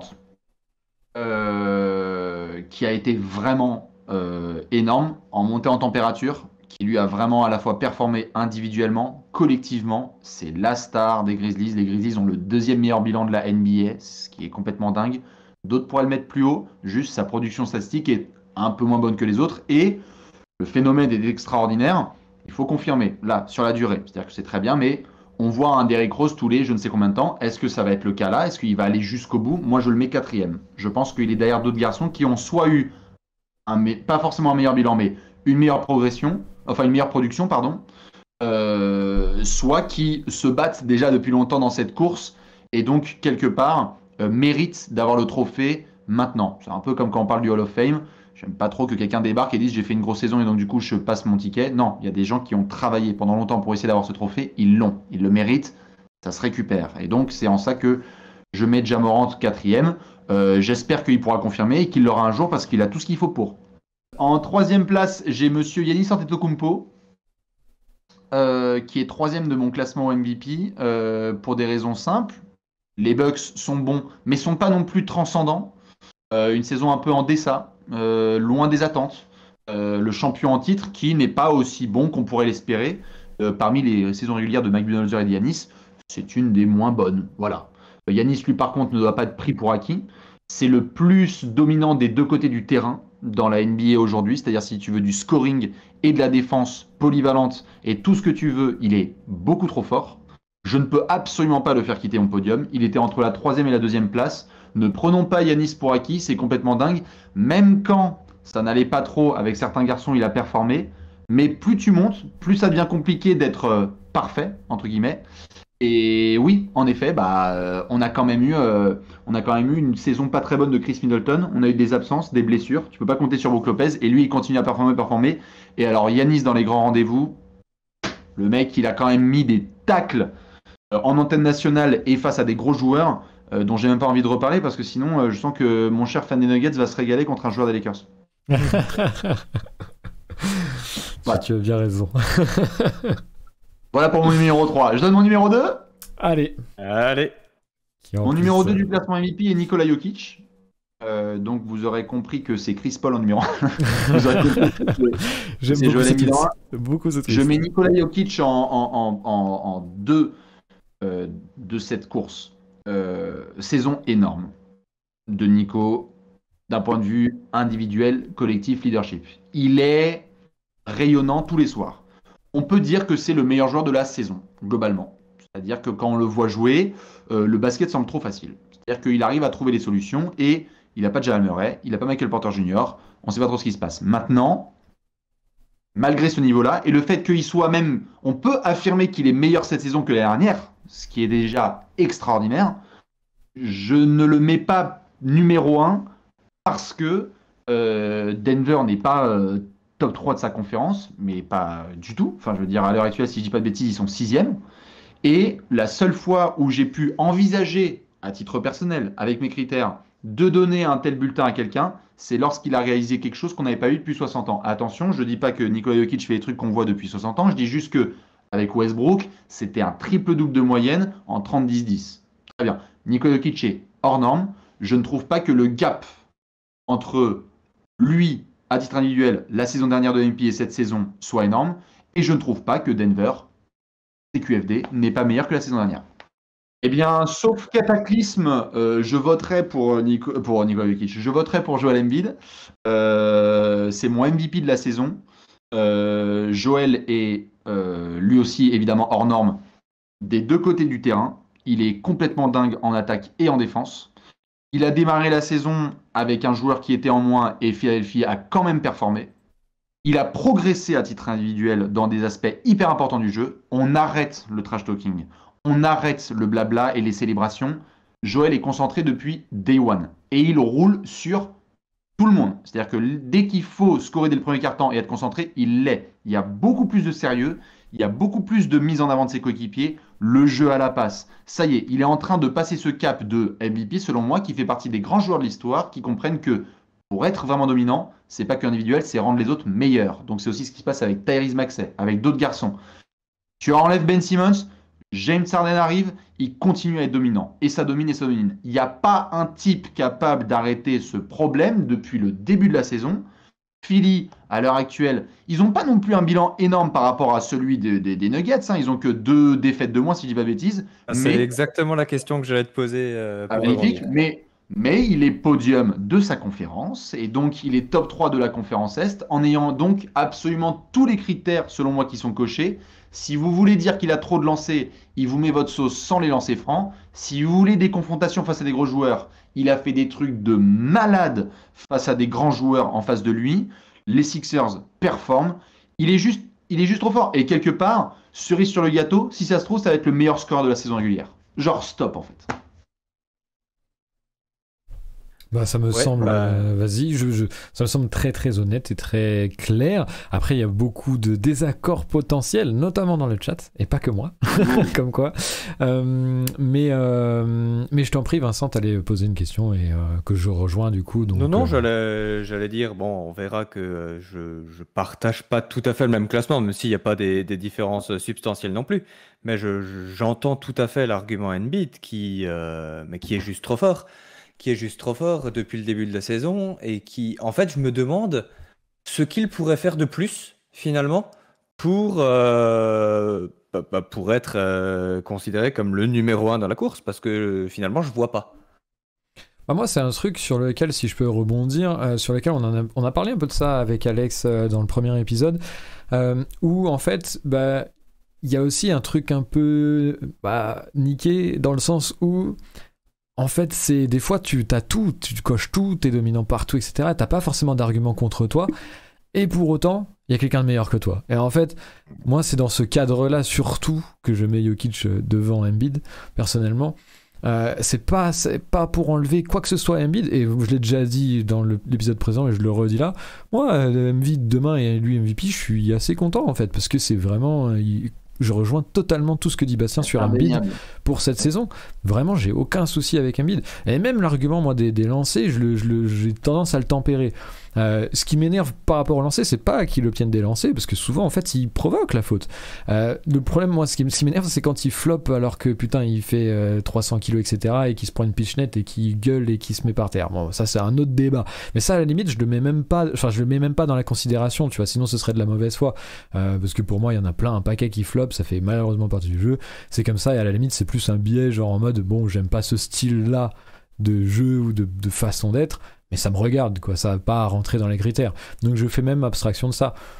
Par contre, moi, je considère que Jokic fait une saison absolument exceptionnelle et qui est en fait au-dessus, et c'est un peu tragique pour moi, pour Embiid, dans le sens où, effectivement, pour moi, en fait, les deux se valent. Et justement, je voulais revenir par rapport à ça. Est-ce que, en termes de tiers, comment tu places les choses, Bastien? Est-ce que t'as Embiid devant vraiment, ensuite Jokic, Giannis? Est-ce que c'est un trio? Est-ce que comment c'est par rapport? C'est hyper serré. C'est hyper serré. Et moi, c'est mon vote à moi. Mais encore une fois, tu me dis Jokic et MVP, très bien, félicitations, magnifique, incroyable, quel joueur, quel bonheur d'avoir un mec aussi fort maintenant en NBA. Embiid et MVP, putain, yes, trop content. Non seulement c'est mon vote, mais en plus, entre guillemets, il y a une justice sur cette paire. C'est-à-dire que je suis très content que Embiid à ce moment-là ait un trophée et Jokic aussi. Genre voilà, Ouais. chose de déranger. Jokic, il a un trophée de MVP. Embiid a un trophée de MVP. On est en train de voir deux putains de monstres au poste de pivot. Ils ont chacun leur trophée. C'est formidable. Si Yanis il l'a, je vais trouver ça sympa, mais un peu abusé, parce que deux mecs à côté de lui sont en train de faire des trucs peut-être un petit peu plus méritants, et où quand on regarde dans le rétroviseur, bah, quand il a eu deux trophées de MVP, c'était peut-être un peu moins bien, soit collectivement, soit individuellement, soit ce qu'on veut. Mais donc non, l'écart il est minuscule, c'est ce qui fait que cette course est hyper intéressante cette saison. Mais je dirais que par rapport à ce qu'on disait tout à l'heure, je mettrais 60 votes de plus pour Embiid devant Jokic. Hein. C'est pas un écart, on parle pas de 700 votes. Hein. Ouais. C'est juste que moi je ferais partie des 60 qui voteraient plutôt dans la balance pour Embiid. Mais c'est justement pour ça que j'aime bien le donner en termes de tiers aussi, parce que ça donne aussi une autre indication d'avoir des proportions selon les places, parce qu'en fait un top 5, voilà, encore une fois, ça peut être très distendu comme très serré, et ça veut pas dire la même chose en réalité. Et du coup, par contre, en termes de tiers sur tes, sur Giannis et Demar et Ja, du coup, comment tu les classes, les trois derniers Moi, je trouve qu'il y a trois garçons et qu'après, amusez-vous avec le reste. Je schématise, Ok. ça veut pas dire que je manque de respect à ceux qui font pas le boulot à côté, etc. Mais je trouve que vraiment, il y a Yanis, Embiid, Jokic, et après. Ja, DeRozan, je veux dire, s'il y a des gens qui commencent à remettre du KD, du Luka, du Tatum, allez-y si vous voulez, j'en sais rien, même du Steph, si vous voulez, allez-y. Mais je trouve qu'il y a trois garçons qui se battent, et après, débrouillez-vous dans le classement que vous voulez mettre. Vous voulez mettre du Booker, du Chris Paul, du machin, en gros, il y en a un, deux, trois, et après, vous mettez n'importe quel ordre entre les 4 et 10, j'en ai rien à faire. Ok. Est-ce que Vincent, tu as une autre question pour Bastien, ou alors on passe à tes critères et à ton top à toi? Non, écoute, j'ai justement écouté religieusement, j'ai plus de questions.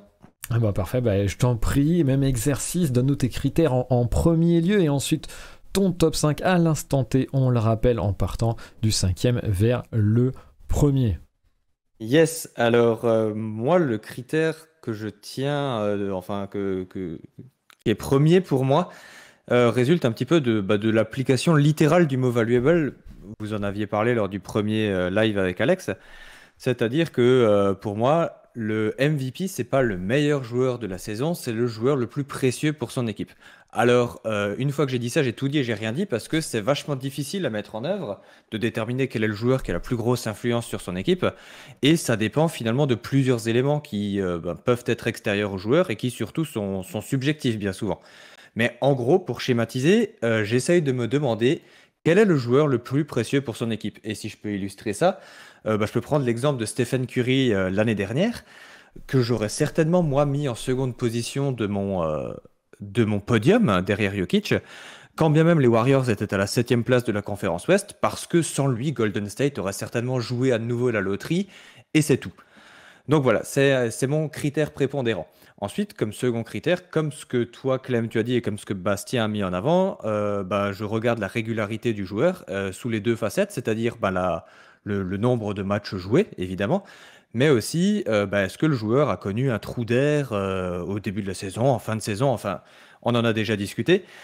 Voilà, et surtout, j'essaye de tenir le moins en compte possible le bilan collectif ou la place de l'équipe dans sa conférence ou dans la ligue, parce que dans une certaine mesure, c'est un critère qui ne dépend pas que du joueur qui postule à être MVP, mais ça tient aussi à la construction de l'équipe, donc au travail du GM, ça tient aux coéquipiers, ça tient aux blessures, ça tient finalement à plein de facteurs que le joueur en tant que tel ne peut pas maîtriser.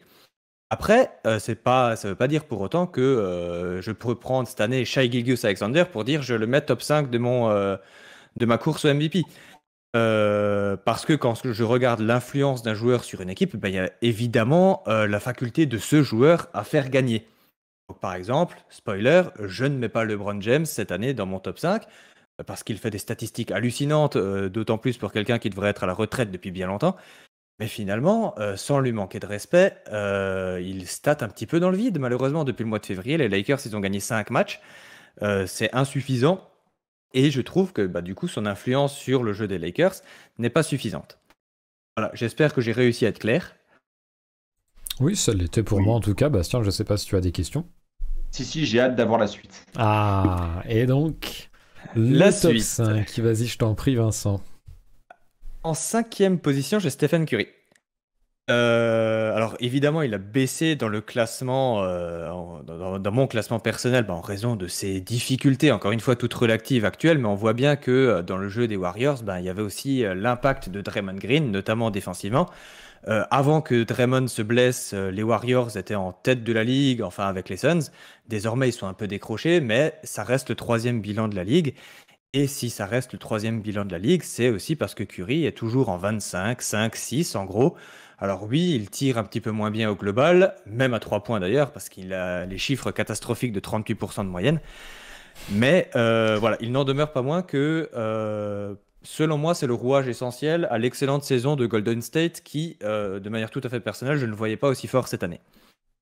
Dans le même tiers, et en 4e position, je mets DeMar DeRozan. Et très honnêtement, j'ai pas grand-chose de plus à dire parce que la présentation qu'en a fait Bastien était particulièrement complète. Peut-être juste insister voilà, sur le fait que selon moi, c'est effectivement le véritable franchise player des Bulls. C'est pas Zach LaVine qui est excellent aussi, mais qui joue le rôle de très bon sidekick, j'ai envie de dire. À mon sens, c'est DeRozan qui a un petit peu porté les Bulls sur ses épaules, bah, notamment, on se souvient des 2 buzzer beaters évidemment à cheval sur les 2 années là. Mais lui a eu une régularité incroyable. Alors, effectivement, là, sur les 2 dernières semaines, ça pêche un petit peu. Pour ne rien cacher, j'étais en train d'écrire un papier pour pousser à la candidature de DeMar DeRozan dans le classement MVP. Spoiler, il ne sortira peut-être pas. Mais Ouais. voilà, dans un effectif archi plombé par les blessures, tu l'as dit Bastien, je pense que la candidature et le dossier de DeRozan se situent là quand même. Et ensuite venait le débat interne. Et très honnêtement, j'étais pas forcément d'accord avec moi-même. En 3e position, j'ai mis Giannis. Et en 2e position, j'ai mis Joel Embiid. Alors pourquoi je vous le présente comme ça? Parce que j'ai eu beaucoup d'hésitations sur la place de l'un et de l'autre. À mon sens, ils réalisent tous les deux une saison absolument incroyable, mais surtout une saison plus ou moins similaire. Ce qui a fait pencher la balance pour Embiid, c'est pas que Giannis a déjà eu 2 fois le trophée de MVP ou qu'il reste dans ses standards des saisons dernières, hein. 29 points, 11 passes, 29 points, 11 rebonds, 5,5 passes, une interception, un contre. Euh, c'est pas non plus le fait que Embiid, lui, ait su améliorer sa production statistique. C'est surtout le fait que Embiid, à mon sens, a supporté les Sixers, supporté en 2 mots évidemment, avec un collectif moins impressionnant. Notamment parce que Ben Simmons, pour les raisons que l'on connaît, ben, ne jouait pas.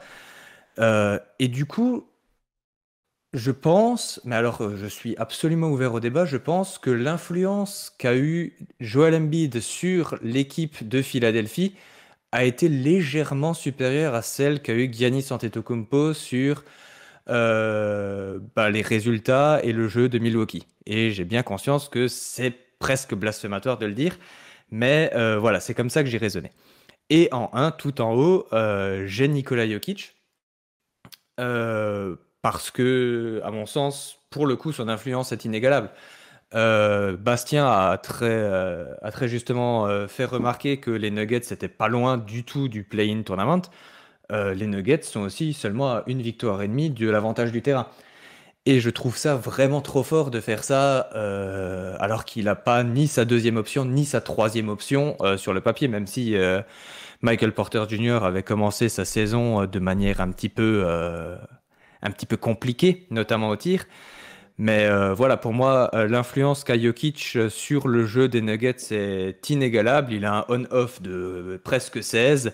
Après, même sans rentrer dans les détails statistiques et chiffrés, là-dessus, j'ai pas eu beaucoup de débats internes avec moi-même et j'ai positionné Jokic en place de numéro 1 sans trop de difficultés. Ok, donc un premier tiers en 1 Jokic, un second tiers Giannis, Embiid, plus disputé, et la suite. Ouais, avec sachant DeRozan et que Curry. oui, je mets peut-être Jokic tout seul dans son tiers, mais la distance qu'il y a entre mon tiers 1 et mon tiers 2 est beaucoup, beaucoup, beaucoup plus fine que la distance qu'il y a entre mon tiers 2 et mon tiers 3. Là-dessus, je rejoins clairement Bastien. Il y a 3 mecs.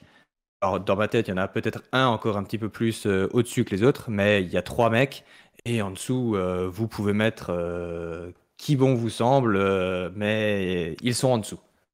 Bastien, est-ce que tu as des questions ou des critiques ou des attaques même pour Vincent qui s'est forcé à ne pas mettre Jalen Brunson en numéro 1? Non, évidemment, et puis un classement MVP, c'est chacun son truc, hein, donc je vais pas commencer à dire ouah, t'as tort ou quoi que ce soit. J'avais juste une question. Tu te souviens la saison 2018 où il y a Harden qui est MVP? Ouais. C'était celle où LeBron faisait sa dernière saison chez les Cavs. Oui, oui, oui, oui, je m'en souviens. Tu aurais voté pour qui?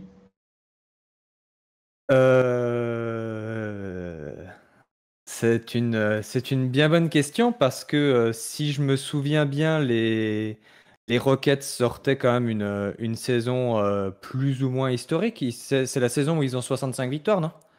Ils sont énormes avec Harden à sa tête. Ouais, ils sont énormes avec. Oui, oui, oui, voilà. Euh, c'est vrai que c'est assez compliqué parce qu'il y a Chris Paul à côté de Harden, tandis que LeBron, lui, il était un petit peu dans son marasme tout seul. C'est vrai que En fait, c'est encore une juste. pour, Vas-y, pardon. pour respecter mes critères et mon influence que je mets prépondérant, j'aurais peut-être plutôt eu tendance à le donner à James qui lui était tout seul et qui faisait la pluie, le beau temps, hein. À LeBron, hein, parce qu'il y a deux James. Oui, oui, à LeBron, oui, LeBron, oui. C'est lui qui faisait la pluie et le beau temps de Cleveland, tandis que Harden, quand bien même était-il extraordinaire, avec ses 35 points, non, ses 30 points de moyenne, je pense, cette année-là, il avait Chris Paul à côté. Voilà. Donc tu vas Mais plutôt voter excellente pour question. LeBron. J'aurais certainement plutôt voté pour LeBron, en application des critères que j'essaye de tenir, mais je t'avoue que C'est tout ce que j'avais comme question, mon honneur. j'essaye de les tenir. C'est tout ce que j'avais comme question. Il y avait une vérification de cohérence. Ah, mais c'est Vincent. tout. Non, mais c'est un cas, mais la réponse est formidable, puisqu'en effet, quelle que soit l'année, le modèle ou quoi que ce soit, tu vas plutôt prendre le joueur qui, selon toi, un petit peu moins bien entouré, va être trop valuable pour son équipe. Ouais, c'est exactement ça. En fait, je prends le terme valuable au sens littéral, hein. Enfin, t'as fait des études d'anglais, je crois, moi, clairement pas. Ouais. Mais à mon Donc tu vas sens, plutôt donner 6 à 7 trophées de MVP à LeBron dans sa carrière, 8? alors oui, ça après, je me suis pas penché sur l'ensemble de toutes les courses. Mais oui, encore une fois, cet aspect historique, comme on le disait avant, peut-être qu'il aurait constitué un frein, peut-être que non. Mais, euh, mais il a certainement des limites aussi. Il a certainement des limites aussi, parce que sinon, effectivement, le simple fait d'être dans une équipe, d'être très très très très fort, mais d'être dans une équipe de manche comme LeBron lors de son premier passage aux Cavs, ne suffit peut-être pas. C'était très complet. Et je valide totalement ton classement. Eh ben, merci beaucoup. Bah voilà, je pense on peut s'arrêter là-dessus. Messieurs, alors si on peut parler de ceux qui ne font pas le cut. Mais attends, mais on n'a pas ton classement? Vous voulez que je le fasse? Bah je peux le faire, c'est comme vous allez. voulez. Bah non, parce que vous l'avez fait, vous l'avez fait avec Alex?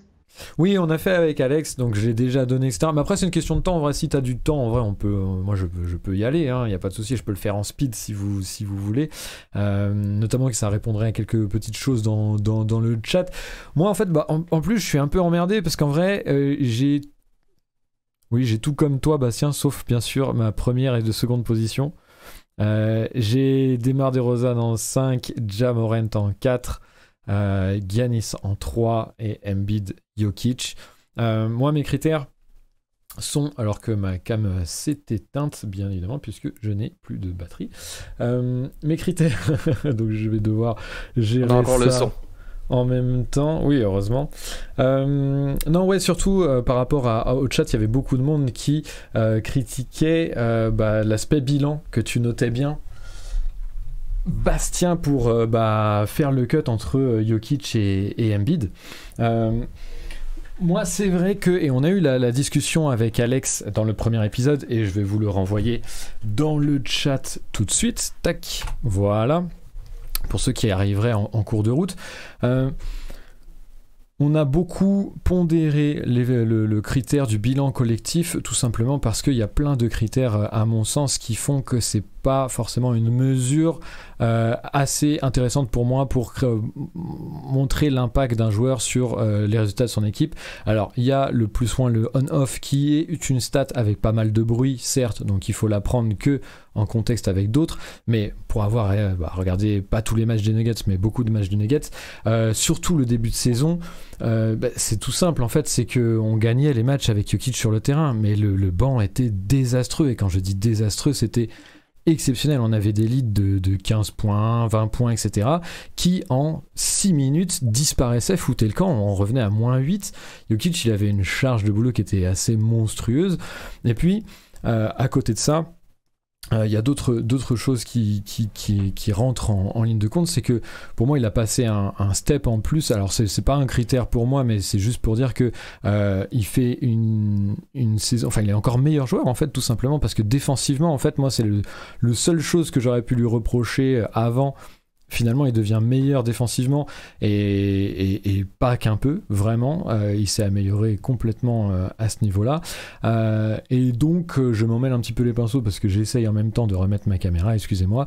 Mais tout ça pour dire que on a le critère du bilan, personnellement, je ne le prends pas.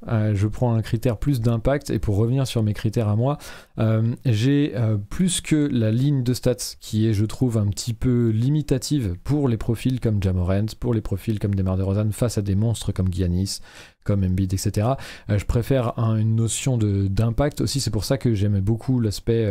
j'aimais beaucoup la candidature de Chris Paul et que je le mettais dans mon 5 il y a un mois. Bien sûr, maintenant, il est blessé, donc je ne le mets plus. Mais je préfère y voir l'impact. Alors c'est difficile à mesurer, à quantifier.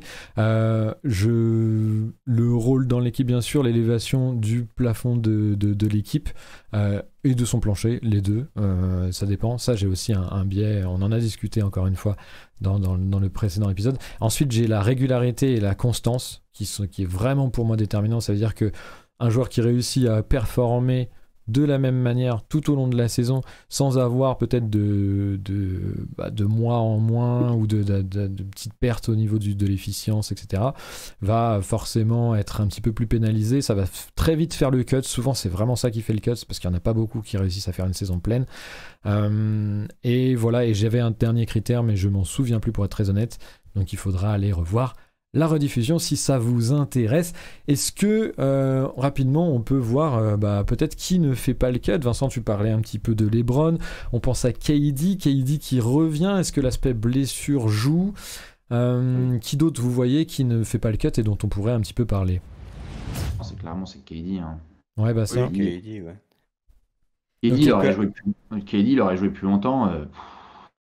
Je pense qu'on serait tous en train de bégayer très fort, hein. Ah bah ça serait une course à 4, très clairement. Ouais, et puis si Luka avait commencé sa saison plus tôt, ce serait une course à 5. Bah ça, tu prêches un convaincu.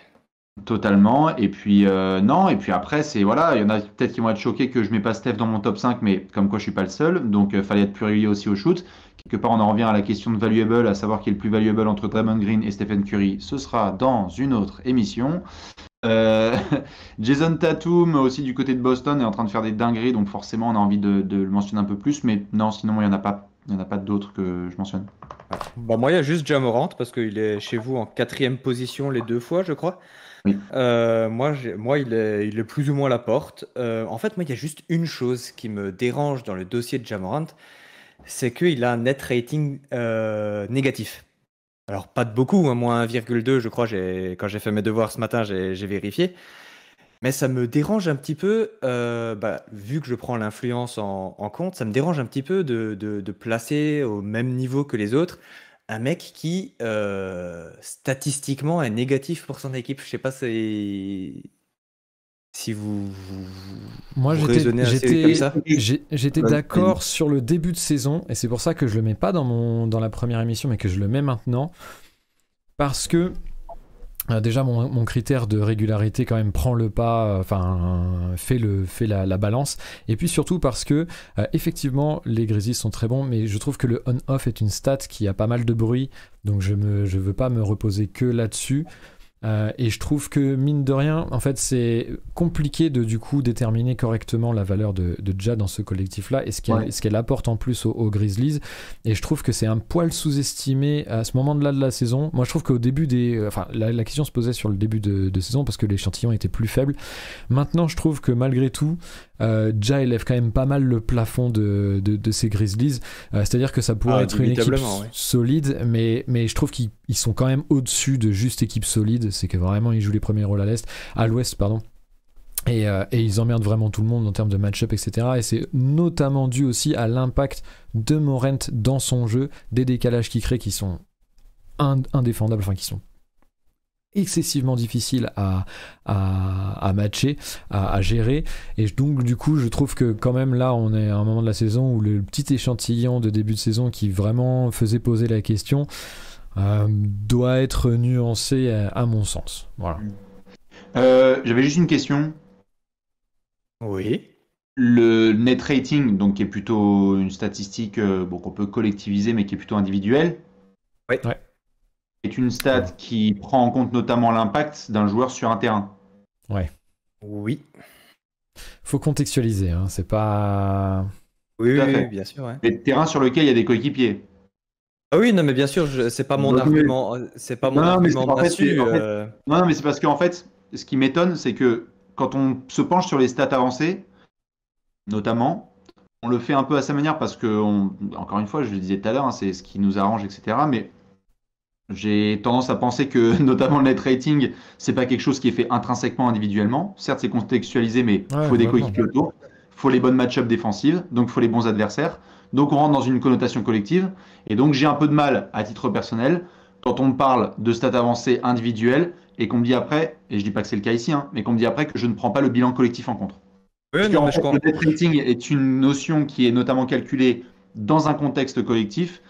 Si on prend pas le bilan collectif, ça veut dire qu'on s'en mêle un peu les pinceaux. Vous voyez ce que je veux dire? Non, mais je comprends tout à fait, je comprends tout à fait ta remarque. Alors, comme je l'ai dit avant, le bilan collectif, je ne le prends pas en tant que tel. Après, je tiens compte de la faculté d'un joueur à faire gagner son équipe. Après, ce matin, quand je me suis posé pour faire mon top 5, j'ai regardé un petit peu les stats de chacun. Et quand j'ai fait mon pool de 5, 6, 7 joueurs susceptibles d'entrer dans mon top 5, c'est Ja Morant qui avait le seul net rating défense, négatif, pardon. Et du coup, je me suis dit, voilà, Ah, mais bien sûr. c'est un argument comme un autre pour trancher ma difficulté. Et puis, je me suis dit, là, voilà, ça permet de le mettre au débat.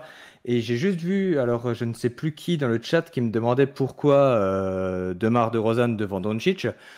Déjà, je pense que l'influence de DeRozan sur le jeu des Bulls et les résultats des Bulls est peut-être même mésestimé un petit peu, je trouve, cette année, parce qu'effectivement, il a d'autres très bons joueurs à côté.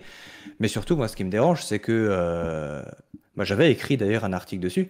C'est que à l'heure de fêter Noël et Nouvel An, les Mavs, ils avaient de nouveau un bilan négatif, je crois même, à Nouvel An. Oui. Et c'est parce que Doncic, c'est un démarreur lent, mais c'est un démarreur lent chaque saison. L'année dernière, c'était exactement la même chose. Il lui faut ces 2 mois en mode diesel pour se lancer. Alors effectivement, si la saison NBA avait commencé au 1er janvier, peut-être que Luka Doncic, Oui, clairement, il comme serait on l'a dit MVP. avant, il serait peut-être MVP. Et sans qu'on me traite de homer. Mais là, je peux pas le mettre dans mon top 5 parce qu'il y a des mecs qui ont été beaucoup plus réguliers sur l'ensemble de la saison. Et quand bien même je l'adore et qu'en ce moment il est extraordinaire. Voilà. Bah parfait, moi je pense qu'on a déjà tenu assez longtemps la jambe de Bastien, c'est vrai qu'on avait prévu une entente mais on a dérivé. Merci en tout cas beaucoup à toi d'être venu, encore une fois ça a été Merci à un vous. plaisir de débattre avec toi comme d'habitude. Vincent, je te laisse peut-être faire finaliser, bilantiser ce stream. Et voilà, encore merci à toi Bastien, en tout cas de ma part, voilà, c'était très cool Plaisir. de faire ce live avec toi. Effectivement, j'ai également pris énormément de plaisir à discuter avec vous. Bastien, alors quand bien même notre visibilité est bien moins large que la tienne et la vôtre avec Trash Talk, peut-être que tu peux nous dire en 2 mots quelle est la suite sur le site internet, sur la chaîne YouTube, si vous avez des projets. Il y a plein de trucs, comme d'hab, c'est les périodes off permettent de développer d'autres choses. Je pense qu'il y a plein de gens qui se disent ouais, pourquoi vous faites. Enfin, il y a plein de gens qui voient un bouquin ou un événement ou un jeu débarquer et se disent amazing, mais ne prennent pas forcément en considération le temps qu'il a fallu pour le préparer. Donc, pendant le temps un peu off, où là nous ne sommes pas encore en play off, et on peut se permettre de développer d'autres choses. Donc, restez connectés. Et puis surtout, très très hâte de voir le sel du Play-in Tournament, le playoff et tous les gens qui auront la haine des résultats du MVP. Avec hâte. Hâte qu'on partage évidemment. Et puis pour terminer, permettez-nous très rapidement de faire notre petite pub quand même. Bien sûr. Donc voilà, on rédige toujours des articles, alors de manière plus ou moins régulière. Je vous rappelle que nous avons lancé 2 podcasts. Alors Valentin, s'il est dans le chat, nous donnera peut-être la date de la sortie du premier épisode des What If. Quant à nous, sur le podcast du Magnéto, je vous rappelle que voilà, nous traitons de l'histoire un petit peu méconnue, mésestimée de certains joueurs, de certaines anecdotes. Notre 4e épisode sort demain sur l'ensemble des plateformes, que ce soit Spotify, Deezer, Apple Podcast, Google Podcast et j'en passe. Donc n'hésitez pas à aller écouter, nous faire part de vos retours. Et puis simplement pour rappeler aussi, même si on a déjà eu pas mal de candidatures, que QI Basket recrute un petit peu à tous les étages, que ce soit au niveau de la vidéo, du community manager, des rédacteurs et ainsi de suite. Nous disions en début de live que Clément était à 2 doigts de demander un CDI 35 heures au patron. Donc voilà, si vous vous sentez de venir écrire, parler ou gérer un petit peu notre ligne éditoriale, n'hésitez pas à nous envoyer un mail qibasket@gmail.com, à nous contacter sur Twitter, sur Messenger ou tout autre moyen qui vous conviendra bien évidemment. Merci à tous d'être passés. Il y a eu beaucoup de nouveaux follow. On vous a pas remercié, mais parce que ça tombait tellement qu'on n'aurait pas eu le temps, on n'aurait pas fait d'émission du tout, on aurait passé notre temps à ça. Merci beaucoup à tous. Merci dans le chat à tous ceux qui ont participé. Air Chicken qui était là, Népal, Xitox, plein de monde, on en oublie. Merci beaucoup, Keylake. Vraiment, bienvenue sur notre stream, sur notre chaîne Twitch. On sera très content de vous retrouver sur nos autres formats. Et puis encore une fois, merci Bastien, hein, franchement. Merci à vous. Merci beaucoup d'être venu. À bientôt. Ciao tout le monde.